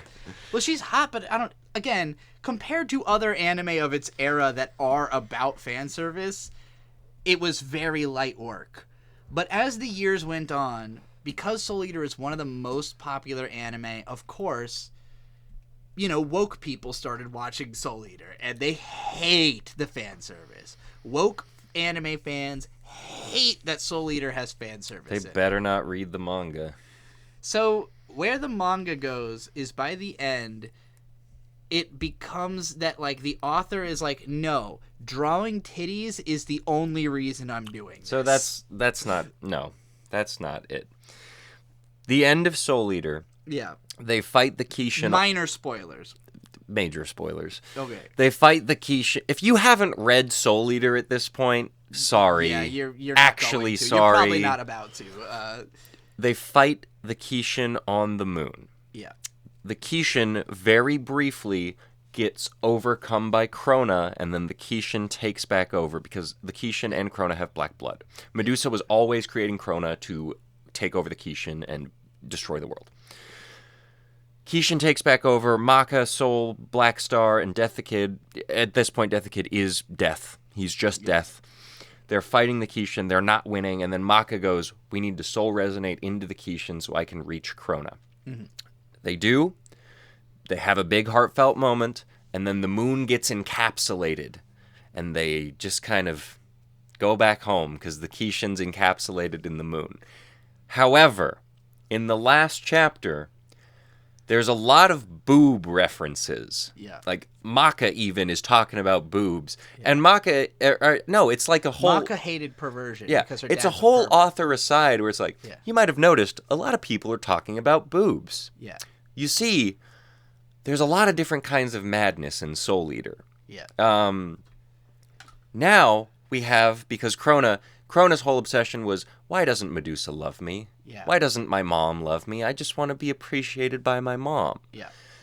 Krona introduces the madness of boobs. Yes, the obsession with boobs is now governing all of the world. It's one of the things governing all of the world. Well, and that's also true in this episode. It's one of the things, but so The thing about Soul Eater and about Okubo's work is that it is not trying to be deep, but it is about psychology. Because Atsushi Okubo is clearly fascinated with psychology as a subject. The subject of madness is the whole plot of Soul Eater. That's why I like it. It is a psychological story that is also a shonen action story. But it's a shonen action story first. The psychological stuff is window dressing. It is just... It's like, here's what I'm into. I like hot girls. I like, fucking... I like tits and I like psychology. I like exploring my love of tits through using psychology. The way I'd like to That's put where this, it ends up. I was talking to someone, and they said, well, like, how, like, I have a hard time with psychiatry, because, like, how real is it? And my literal... How real is my it? literal response was, how real do you want it to be? What the fuck? It's Landon. Oh, wait, throw him on real quick. Put him on speaker. Landon, we're recording an anime podcast. What's up, buddy? Oh, shit. Say hi. I wasn't going to keep you long. I was just calling because Trixie had sent me that somebody might have hacked my Twitter. I was like, what? Not that I care, but I just wanted to know exactly what they said. I was like, what the fuck? Yeah, I didn't get anything, but I don't know. Okay. Oh, I'm sorry. I didn't mean to bother you guys' podcast. No, you're good. We're talking about Fire Force and also Soul Eater and the madness of boobs. Just a couple shows that you dropped harder than your balls did when you were 13. Yeah, no. Me and you bonded on Bird. We bonded on Fire Force. We did? Yeah. I think it's a good show. Oh, don't watch the most recent season. No, do watch. Wait, did you see the new episode? No. The new episode is crazy. You've got to watch the latest. actually, only the latest one. Just watch the latest episode. It's nuts. Okay. I could do that. No, when I was over in Virginia with you guys, me and Bird, after you tried on my glasses, we were like, oh yeah, like Fire Force is pretty fucking dank. So we kind of bonded over that a little bit. I don't know if you remember, but sounds like no. No, I don't. But if you were around, I was probably really drunk. Yeah, we were all drunk. It's eight. Well, we're gonna get back to our podcast, but check out good. your Twitter and see what happened there, and watch the newest Fire Force. It is fucking crazy. Okay, well, you guys have a good podcast. You too. Sorry to bother you guys. No, Bird. never a bother. See you guys. Anyway, check out Butthole Weeb on YouTube. Yeah, Landonime is actually. Fuck, I always get that wrong. Or Big Daddy Butthole, whatever. He's always got a new name. So Big Daddy Butthole. So Okubo starts Fire Force after Soul Eater, which is technically a prequel or something, whatever. In Fire Force, there is a girl who is 16 years old, and she has a curse that her clothes always come off, creating lewd situations. The Lucky Lecher lure. And so, naturally, the same people who really hated all the fan service in Soul Eater really hate the fan service in Fire Force. And I don't blame them. I didn't love it either, because it's fucking pointless. It is very much an aside to the story every time it happens. You sound like you're not a world builder right now. But this episode is about justifying why this is happening. Why does she have to have her clothes come off all the time? And so after the live action segment, there's like 5 minutes of really boring, like, we're just doing the plot, it sucks, whatever. If we can create hope, then the flames feeding off despair will weaken. Yeah. And so they're saving the fire forces are saving a bunch of people trying to make the flames go down. They don't. Yes. So this guy named Assault, who he has been in the show previously. His name is literally Assault. He shows up. It's actually a doppelganger of Assault, but he keeps insisting it's a real that's Assault. the other thing that's alluded to. There are doppelgangers now. We see the I forget what his name is, but the salaryman who has his power as ash and smoke. And also Benny Maru is intensely aware that, oh no, there's a doppelganger of me now. And so there's this really edgy dialogue where they're explaining that like most people never really do anything, but there's like a small percentage of people who really get shit done, and they're called the world builders, is what you were saying, right? The world builders are the only people who actually do anything in the world. They set the pace. Which is kind of true, but it's a very edgy, non-nuanced way that it's being presented. The 5% rule. Yeah, the 5%ers basically are the world builders. And so all of the world builders are the ones who are at risks of having doppelgangers running around, basically. And so this fight happens with Assault, and the lucky Lecher girl, her clothes keep coming off, and she's trying to like distract Assault with her lewdness. But the doppelganger Assault isn't gonna get got like the original Assault. Yeah, he's like, I don't fall for that shit. I'm not attracted to you. Fuck you, right? And then a crowd forms around. It's just like, oh, this bitch. They're all like, why does she keep taking her clothes off in the middle of a fight? What a stupid idiot. What a dumb cunt. And then like this woman, this absolute fucking Karen, comes out of the crowd, who we have seen before, and literally is complaining that this girl keeps taking her clothes off in front of her son. Her son's like maybe 8 years old, and Tetsuto is like clearly intrigued by the lewdness. The widest eyes you've ever seen. And she's freaking the fuck out about the fact that this lewdness is being put in front of her kid. Now, as a avid Gintama fan, I know that Shonen Jump has a great mortal enemy in this world called the PTA. The Parent-Teacher Association? The Japanese Parent-Teacher Association fucking hates Shonen Jump because it's constantly being edgy, and it's supposed to be for kids. So Gintama would like joke about how it's going to get canceled by the PTA all the fucking time. So this woman is clearly meant to be the PTA, the Karen, the parents who are complaining about the lewd stuff in Fire Force. And this episode is a big fuck you to those moms. And what happens is that the kid gets activated. He was activated by Akitaru Obi. Okay. Because we see he leads them, and Akitaru Obi goes, "What's your name, kid?" Yeah. Kid goes, "Tetsuto," and he goes, "Just as long as the Fire Force is there, keep hope." And then him keeping hope activates him as a world builder. A Redditor. Somehow, he immediately understands what he is, what his role is, and that his mom is an NPC. And he just spends like 2 minutes laying into her. To the point that she disintegrates. Yeah, all the people who are not relevant just disappear. Like, he breaks the Matrix, basically. But the speech he gives is wild, because basically his mom is like, well, it's not fair that beautiful people get all this attention because beauty is something you're just born with. But mom... ma'am, weren't you born smart, ma'am? Yeah, like, you value your intelligence, but not everybody has the opportunity to, be intelligent. Not everybody can live through that means. And also, like, this woman clearly takes care of her body. Like, she's not just naturally beautiful. She's like, training in the works Fire out, Force. She trains. She's like a hero. And, like, what you're saying is bullshit. And, like, he literally just Reddit debates his mom for, like, 2 minutes until she just disappears from fucking reality. And he's like, yeah, I realized I'm an awoken world builder and my mom's an NPC and, like, fuck all those people. And it was just like, what the fuck? Like, this manga is explicitly telling the kids reading it, your mom's a Karen, tell her to go fuck herself.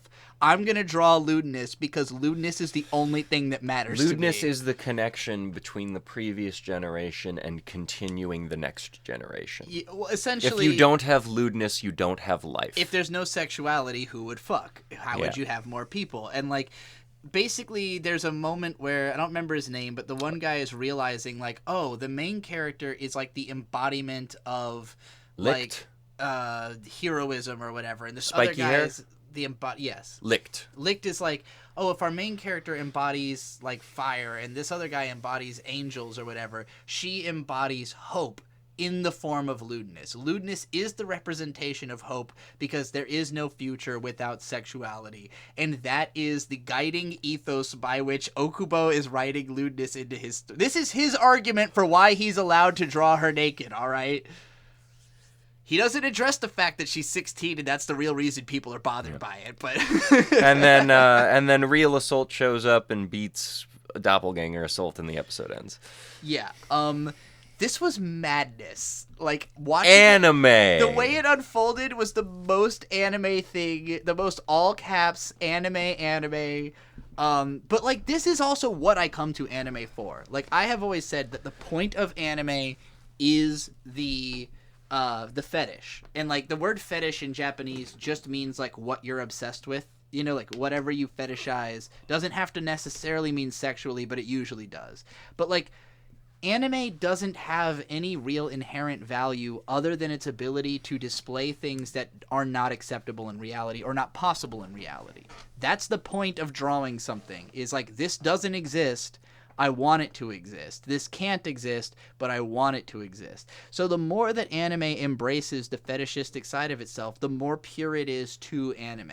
And so this to me was like anime basically planting a flag and saying, if you don't get what I'm doing, then you can fuck off. It's not for you, you know? And I really appreciate that. I think that is what anime should be saying. It is not meant to be morally righteous, but even then, the people who watch it do believe that it is morally... It is making an argument like, no, you're wrong, this is morally righteous. That's what the show is saying. Like, no, fuck you, this is what is right. And whether you agree with that or not, I don't necessarily agree with it because it's insane as presented in this show, but this is what I want it to be. This is what I want anime to do, is be honest. I don't want it to try to appeal to everybody. I want it to try to appeal to the people who feel the same way as... Yes, please gatekeep out the people who have a problem with this, because I don't want to fucking hear them talk. I don't care. But they sexualize... I don't care. It's a cartoon. Shut the fuck up. Go watch the things you like. Don't watch anime. Alright, that's all for Fire Force. What's left? We got Frieren and Trigun. Is that it? I think. Yeah. Is that it? Yeah, that's the only ones we got left, I think. We did Jigokuraku, we did Jujutsu Kaisen, we did Fire Force. Oh, yeah. And... We're covering 6 right now. Yeah, and we did Fate. Okay, then yeah, Frieren. Frieren's boring. Frieren... So, in the last episode, I was like, man, Frieren hasn't really been exciting so far. But it was only like 2 or 3 episodes that were out, because it started a little bit later. So we're 6 episodes into Frieren now. The latest episode is the first one that I cared about almost at all. Because more cool stuff happened. It wasn't just walking around and Fern going on a date.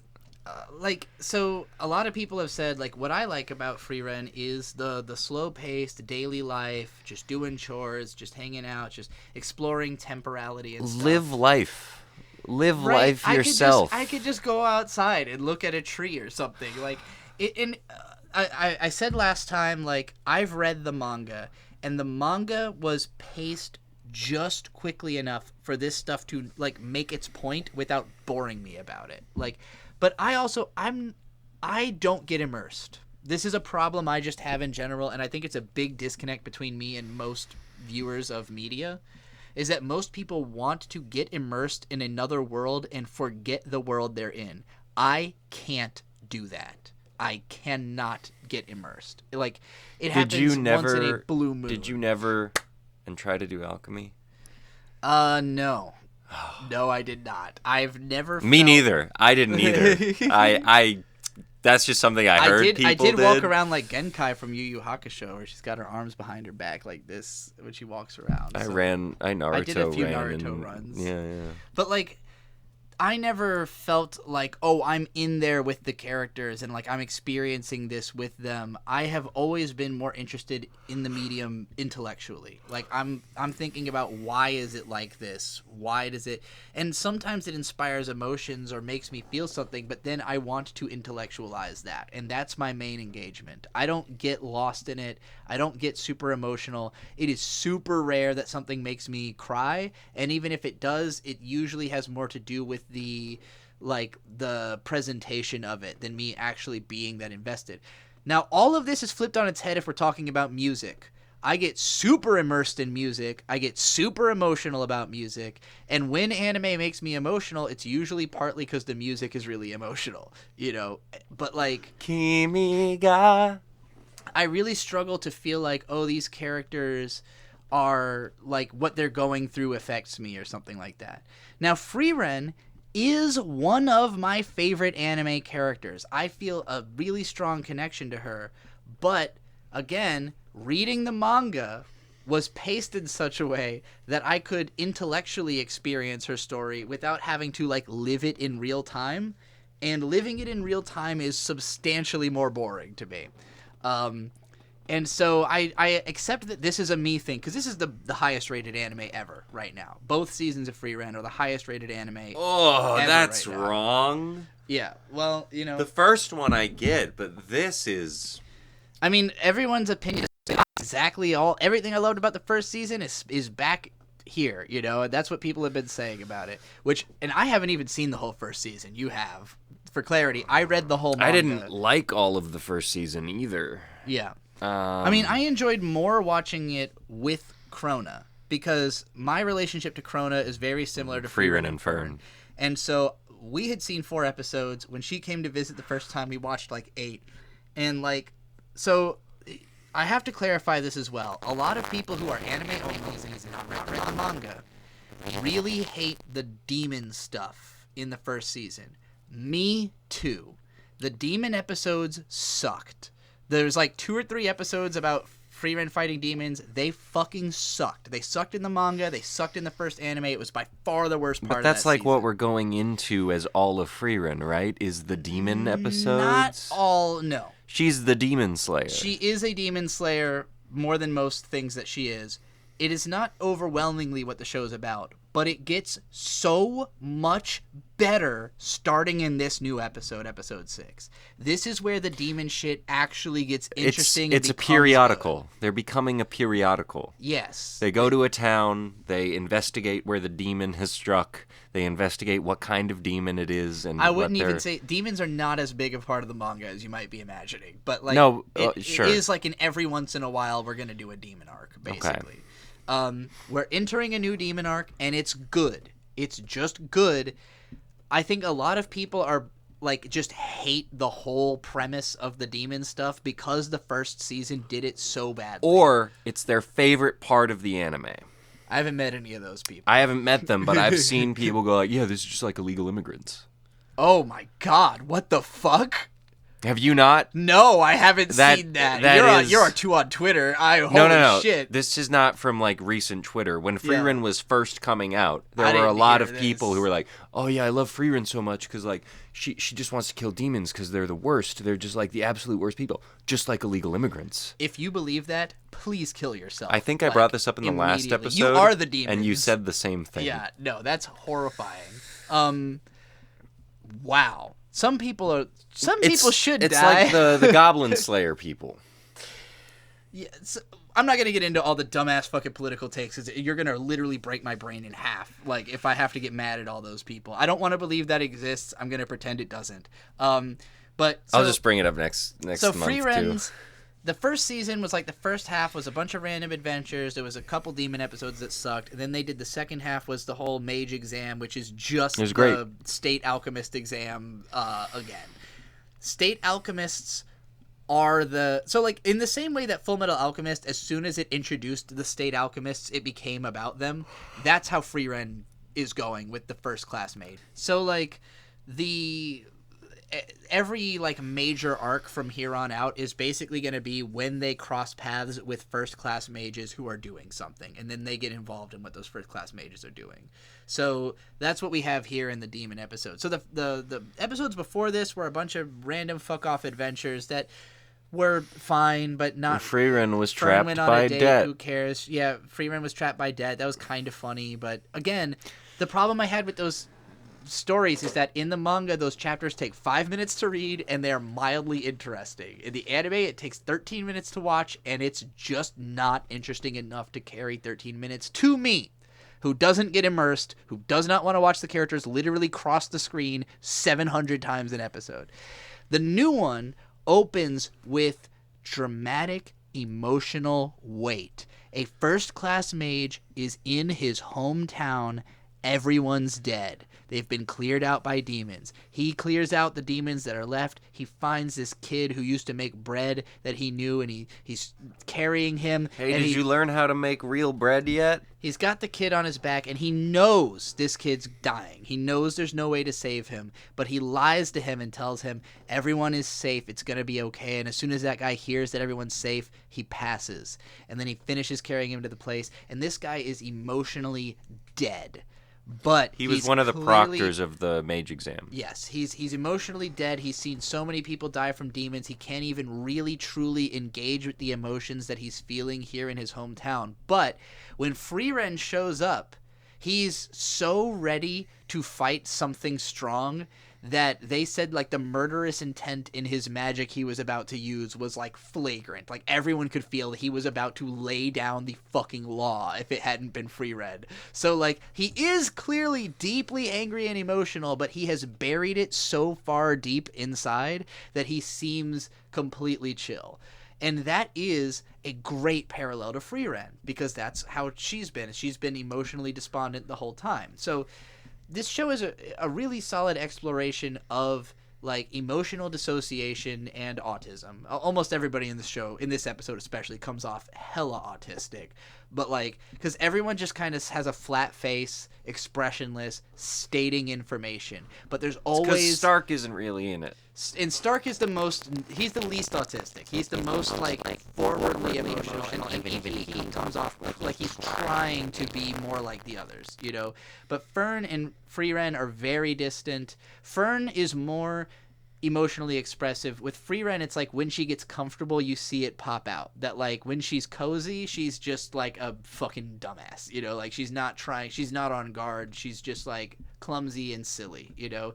But that is only something you see if you are someone she can be comfortable around. I relate to Frieren extremely heavily because of all these traits. And so like this episode felt like it was returning to being about what Frieren is about. It's about emotional distance. It's about, you know, like the trauma of living in a world where all these bad things happen that kind of close you off as a person, you know? And then they're kind of trying to figure out what really happened here because this demon's attacks were like couldn't have just been one sword, and they come to the conclusion it must have been a 4-sword demon, and that's kind of where the episode ends. But like it was the most. They also eat hardtack. Yes, they and eat a bunch of the sound effect bread. for hardtack in this. Yeah.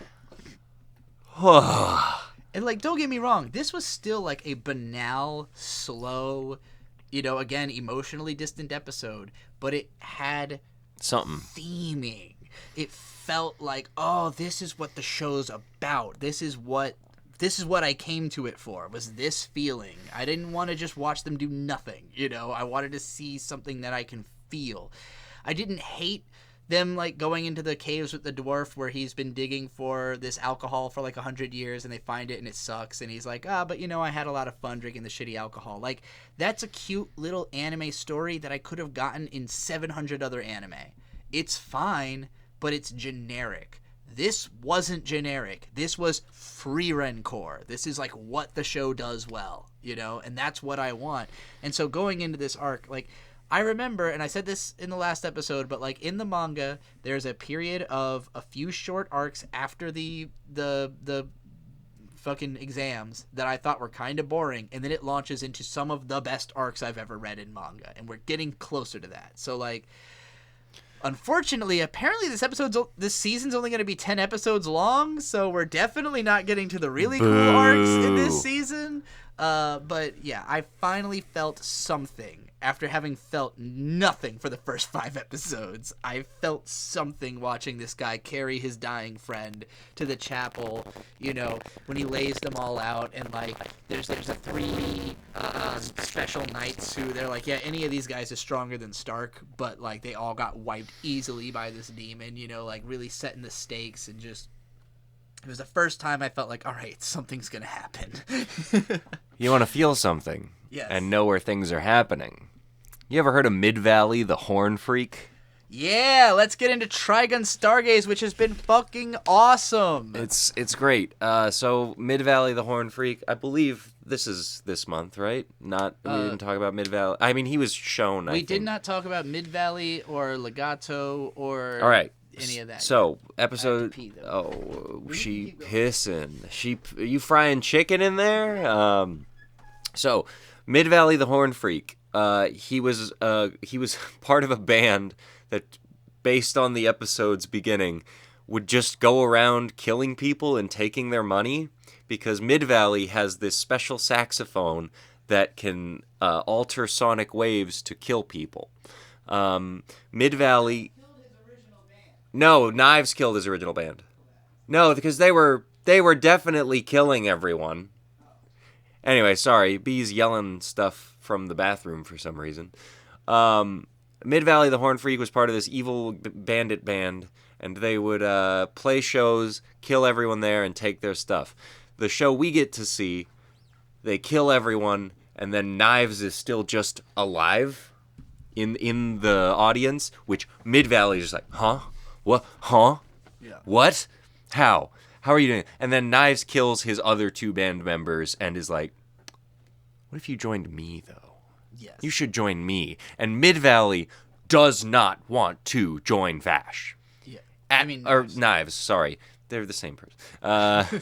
Does not want to join Knives at all. But he does, because he doesn't see any other path forward. And then it cuts back to him fighting Nicholas D. Wolfwood. Yeah. They fight. He uses this thing on Wolfwood which blinds him. And then Vash comes in and saves the day, and Mid Valley lives. An interesting thing from the original show where everyone they fight dies. Man, okay. I have to back up a second.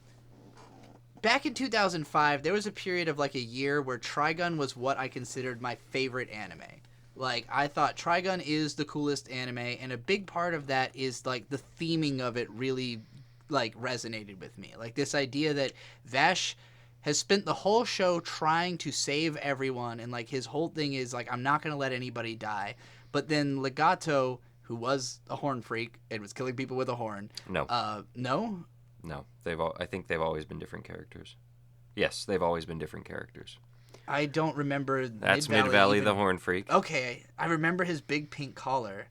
And then Legato had like a big ass thing on his shoulder. I mean, he looks kind of like he had the arm. The current show, but well, fucking. Man, I don't remember Mid Valley at all from the old anime. I remember Legato. Maybe they were fighting together. It's been again 20 years, so I just remember that Legato forces Vash into a situation where like he's like, oh, if you don't kill me, I'm gonna kill myself and it'll be your fault. And then he does that, and then Vash has to kill Knives at the end, and it's like sort of suggested that he just couldn't, like, you just can't save everybody. It was kind of like the way the original Trigun ended. Like, you can try all you want, but some people are gonna have to be stopped, you know, which I don't think is where this anime is going. I think this anime is much more like, no, but I can, though. Or, like, I will die before I let that happen. You know, like, this Vash will not kill somebody. He is just, like, he goes through a lot more shit than the original Vash did. Because, like, they fight Mid Valley. They fight that... I think they had already fought the Spider Dude in the previous episode, and we talked about that. But basically, Vash gets captured... Knives gets brought back to life because he had been like mostly destroyed, but like he's been rehabilitated in this tank with this weird little kid and like these scientists who are piloting like a big ass flying saucer ship, and they capture Vash and they torture him for like 8 months trying to get him to stop being a good guy, and he just won't. He's like, you can do whatever you want to me, it doesn't matter, Rem said this and I'm gonna stick to what Rem said. And like he meets with Knives, he tries to convince Knives and he just can't. You know, Knives is like, nope, I'm fucking stuck in my ways. And Wolfwood eventually breaks him out of the ship, and like just it's interesting because this show doesn't try that hard to like make sense. It doesn't try to justify like why the characters can do what they can do. It's very like rule of cool. The action is, I'm not going to call it like badly choreographed because it looks awesome and it's fun to watch. It's just not logical. Like characters will shoot at each other and they can just run away from the bullets, you know, like whoever wins is whoever dramatically makes sense to win. You know, characters get injured and then they come back from the injury through hot-blooded force of will, you know? So like it's not trying to make sense. It's just trying to make emotional statements. And the emotional statements it makes are powerful. Like the bad guys that they beat slowly start reforming, where like you see the puppet man playing with kids. Yeah, you see Puppet Man in Mid Valley like playing with little kids and stuff during the interim time where Vash has been put away, you know. Been getting his arm repaired is what it is. Every conversation Vash has like is an emotional trial, you know, like with the person he's talking to. You are very distracted in making this difficult for me to describe. What happens in these episodes of Trigun? Do you remember? Mid Valley happens. After Mid Valley, there was like 3 episodes after that. Vash gets got. Yeah. And kidnapped. There's like a big ship battle. Yeah. Vash gets got to bring back knives. They bring back knives. And Vash is then tortured forever. Mm-hmm. Legato gets got by Wolfwood, but I don't think he's dead. He's not dead, yeah, because Vash stops him. Because Legato has been torturing Vash for so long that he's barely got any strength left. Because Knives told him 24 hours. Yeah. All the time. Do not close your eyes. Yep. Watch him at all times. And Vash almost does escape on his own. Yeah. But then Wolfwood shows up and just kicks Legato's ass because he's like, yeah, you're too tired to stop me, basically. And Wolfwood... It's very clear in this show that Wolfwood has a tremendous respect for Vash. Like, he will listen to him. He will ultimately, like, you know, go against his own instincts to do what Vash thinks is right, because he's like, Vash is my moral compass, basically. He's my brother. And in the latest episode, so, like, the episode before the latest one ends with Razlo, the Tri-Punisher. Yes, Razuro the Tri-Punisher. I love when, in this show, when the subtitles come up and say somebody's name, I'm always like, I'm going to say it with them, because it's always in English, and it always sounds ridiculous, and they always say it in the most elaborately over-the-top way. But yeah, so, basically... sorry, Razlo, the Tri-Punisher of Death. Yes, the Tri-Punisher of Desu. And Who he is an alter of someone we've seen already, yes. Livio. So Livio got his ass kicked in an earlier episode, and he was raised by the same, like, in the same program as Wolfwood, where both of them were, like, child soldiers, and essentially. They were raised in the same orphanage initially, yeah. where Wolfwood protected Livio, and yeah. then Livio was taken after Wolfwood was taken. Yes, and they were not together in that situation. They were independently, like, tortured and They tortured Livio and basically realized, hey, this kid is schizophrenic. Well, dissociative identities. It's a completely different thing. This kid is fucking insane. Well, so how dissociative identities work is that when you undergo a tremendous amount of trauma and your brain cannot handle like that it is existing in that reality, it creates another personality to exist in that reality. And this is literally explained at the start of the episode. It is a completely accurate description of how DID works. It's like you cannot handle the fact that this happened to you, so you decide it didn't happen to you. It happened to this other person. Razlo. So in this case, yes, Livio... Crybaby Livio has basically subsumed himself, and Razlo comes forward as Razlo comes forward as the personality. I mean, there's no difference between the letter R and L in Japanese. So, in my opinion, his name should have probably just been translated as Laszlo, but I bet they wrote it as Razlo in the original, so that's why. They did. So, Razlo... He's also not in the original anime. He is in the manga. Yeah. So, well, and that's why I'm saying, like, we're at a point where the original anime is no longer relevant. Like, but now that manga went for like 15 more years after the original show. So I'm sure there's way more to come. Like, I don't think we're even that far into the Trigun story. There's got to be more seasons of this. At least one more.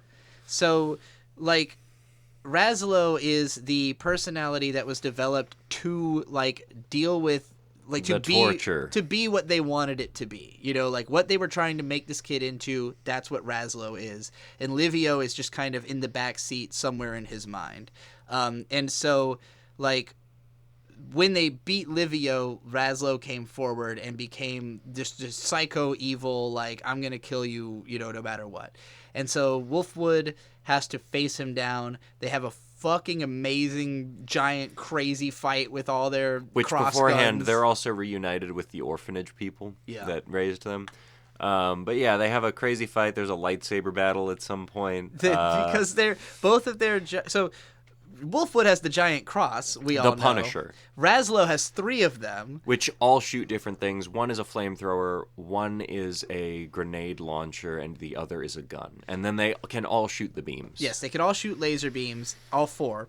And so there becomes a point where they're shooting the beams, but rather than just using them like lasers, they're using them like laser swords. And so they're having a lightsaber battle in the desert.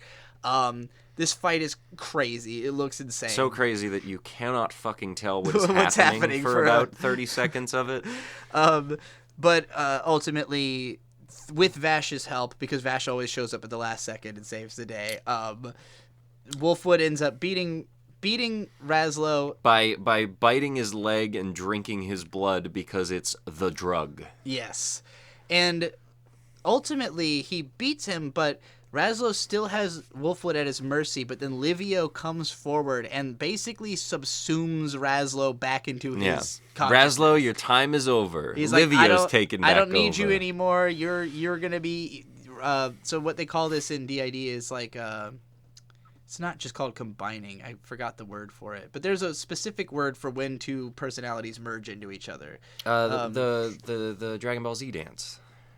The fusion dance. Fusion dance, yeah. So I don't know if it's presented as though he killed Razlo inside of his mind, but I would think that it's more like he recombined his consciousness. Like he awoke him enough to no longer require this other side, which for me as somebody with DID, I have undergone a similar experience. Like, I don't think it's always healthy to deny the existence of another one or to try to eliminate it, but in this case that one was like it was just inhabiting all of his evil traits, like, so it made sense to be like, no, you can't do that anymore. And I kind of had also he loses his third arm when he does this, which is like attached mechanically to his back. No, basically. it was like a whole ass arm. The shielding is broken off at some point. It's just an arm.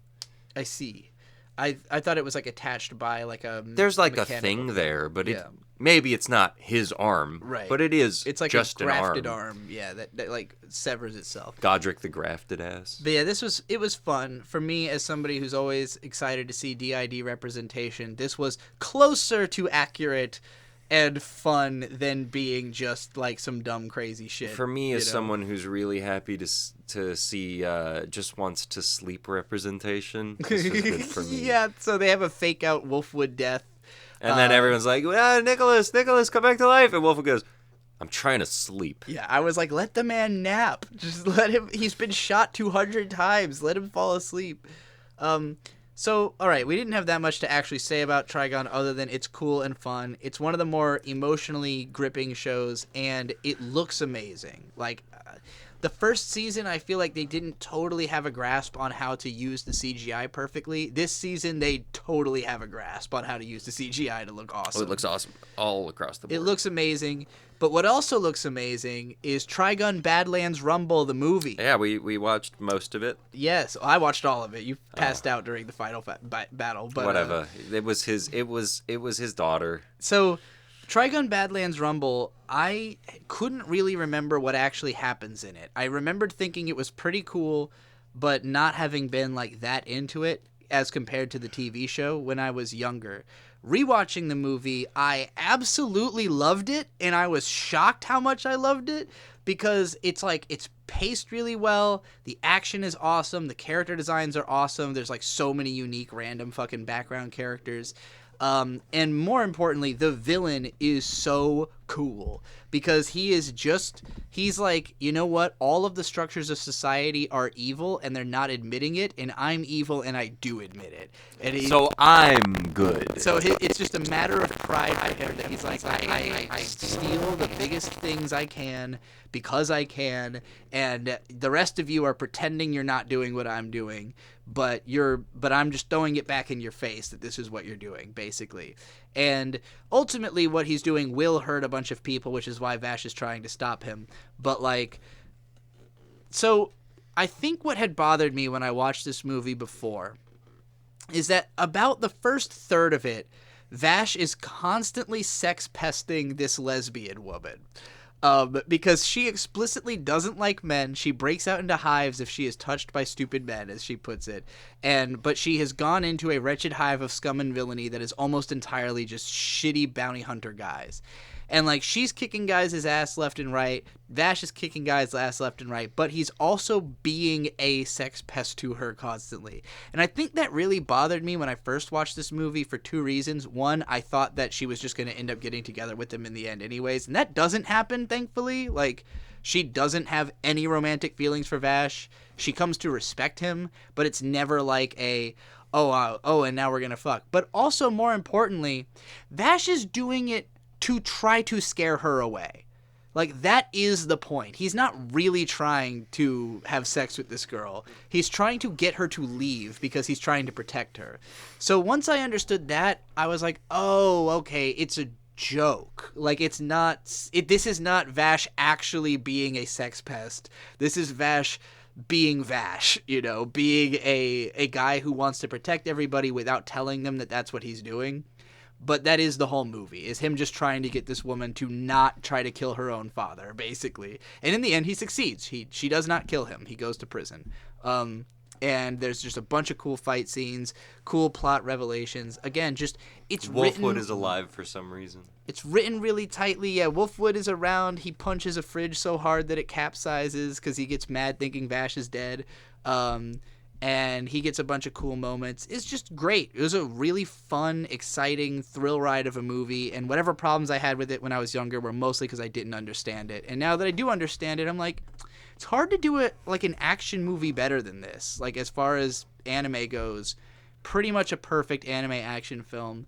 I think the reason they made it was largely to like redeem how ugly the original show is, because like the original show, the design work is amazing. The animation is almost non-existent. It is like a slideshow for certain episodes. So like Trigun Stampede and Stargaze need more Vash eating donuts. That's true. The fact that they took out the donuts and the little black cat that were in every episode of the original show is a little sad. But I do think that was probably just anime original ideas anyways, Like, I don't know if he was a donut-obsessed madman in the manga. But the old anime did have a few, like, ticks, we'll call them, that like it was obsessed with. And the movie, quirks. And the movie brings all those quirks back, and it is, it's very much meant to be like everything that was good about the show, we put all of that in the movie, and we cranked up the animation and design work to 1 billion by comparison, and it was made like 10 years after the show also. So it was already like a throwback kind of nostalgia thing. And then the new show is like, what if we just did the manga, but we use CGI so that we don't have to make it a slideshow. We can actually move the characters around, and they move constantly, and it looks great. So yeah, basically what I'm saying is my love of Trigun has been fully reawakened. I do think it's still one of the best overall anime stories. I think it's just really entertaining and good. It's pretty close to being tied with Jujutsu Kaisen for my favorite anime right now. It's definitely been the most, like I said, emotionally gripping. And it's not that, like, I'm especially invested in any one character or scene, as just that, like, I feel something when I'm watching it. Because the characters care about stuff. They talk about things they care about. They are, like, passionate, and they have ideals, and they really have arguments about those ideals. And they really, like, they're fighting for something in a way that... Jujutsu Kaisen is more generically like good versus evil, but mostly it's about all the math. It's about sorcery, math, and science. And like Fate Stay Night is like, let's just make the dumbest shit possible, and it's fun. And it looks cool. Trigun is like, we're trying to say something. We're trying to explore Morality. themes. Yeah. Have you ever considered morality? All right, Bird, you're looking like you're very ready to be done with this podcast. I just can't keep sitting right now. Let's wrap it up. We did not end up finishing Pluribus, or else we would have talked about that. Oh, yeah. But It's going to take like 2 years for more of that show to come out. I can't rush through it. Yeah, well, that's all the anime that we watched. And again, this last week really salvaged it. Like, Yeah. the first 2 weeks of February, like, Trigun went through its most boring snag. Jujutsu Kaisen was pretty consistently fun, but it did skip a week last week. Frieren was boring. Fucking Fate had like one kind of boring episode, but then episode 6 was so good that I forgot. I don't even remember what happened in episode 5 at all.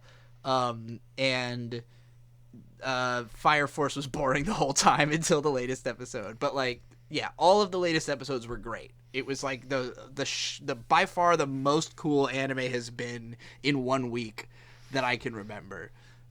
So yeah, we're gonna have one more of these special episodes when all these shows wrap up. We're going to summarize all the seasons, and then we're not going to come back next anime season because there's not enough good anime that will be airing. Maybe if we do watch a show and like it, we'll do a podcast about that show, maybe. Like, I want to watch Sword Art Online after Gun Gale. Like, you know, one of the best shows ever. Yeah, good luck with the 50-episode third season of that. Are you serious? Yes. That's crazy. All right. Thanks for listening. We watch anime forever. Anime forever!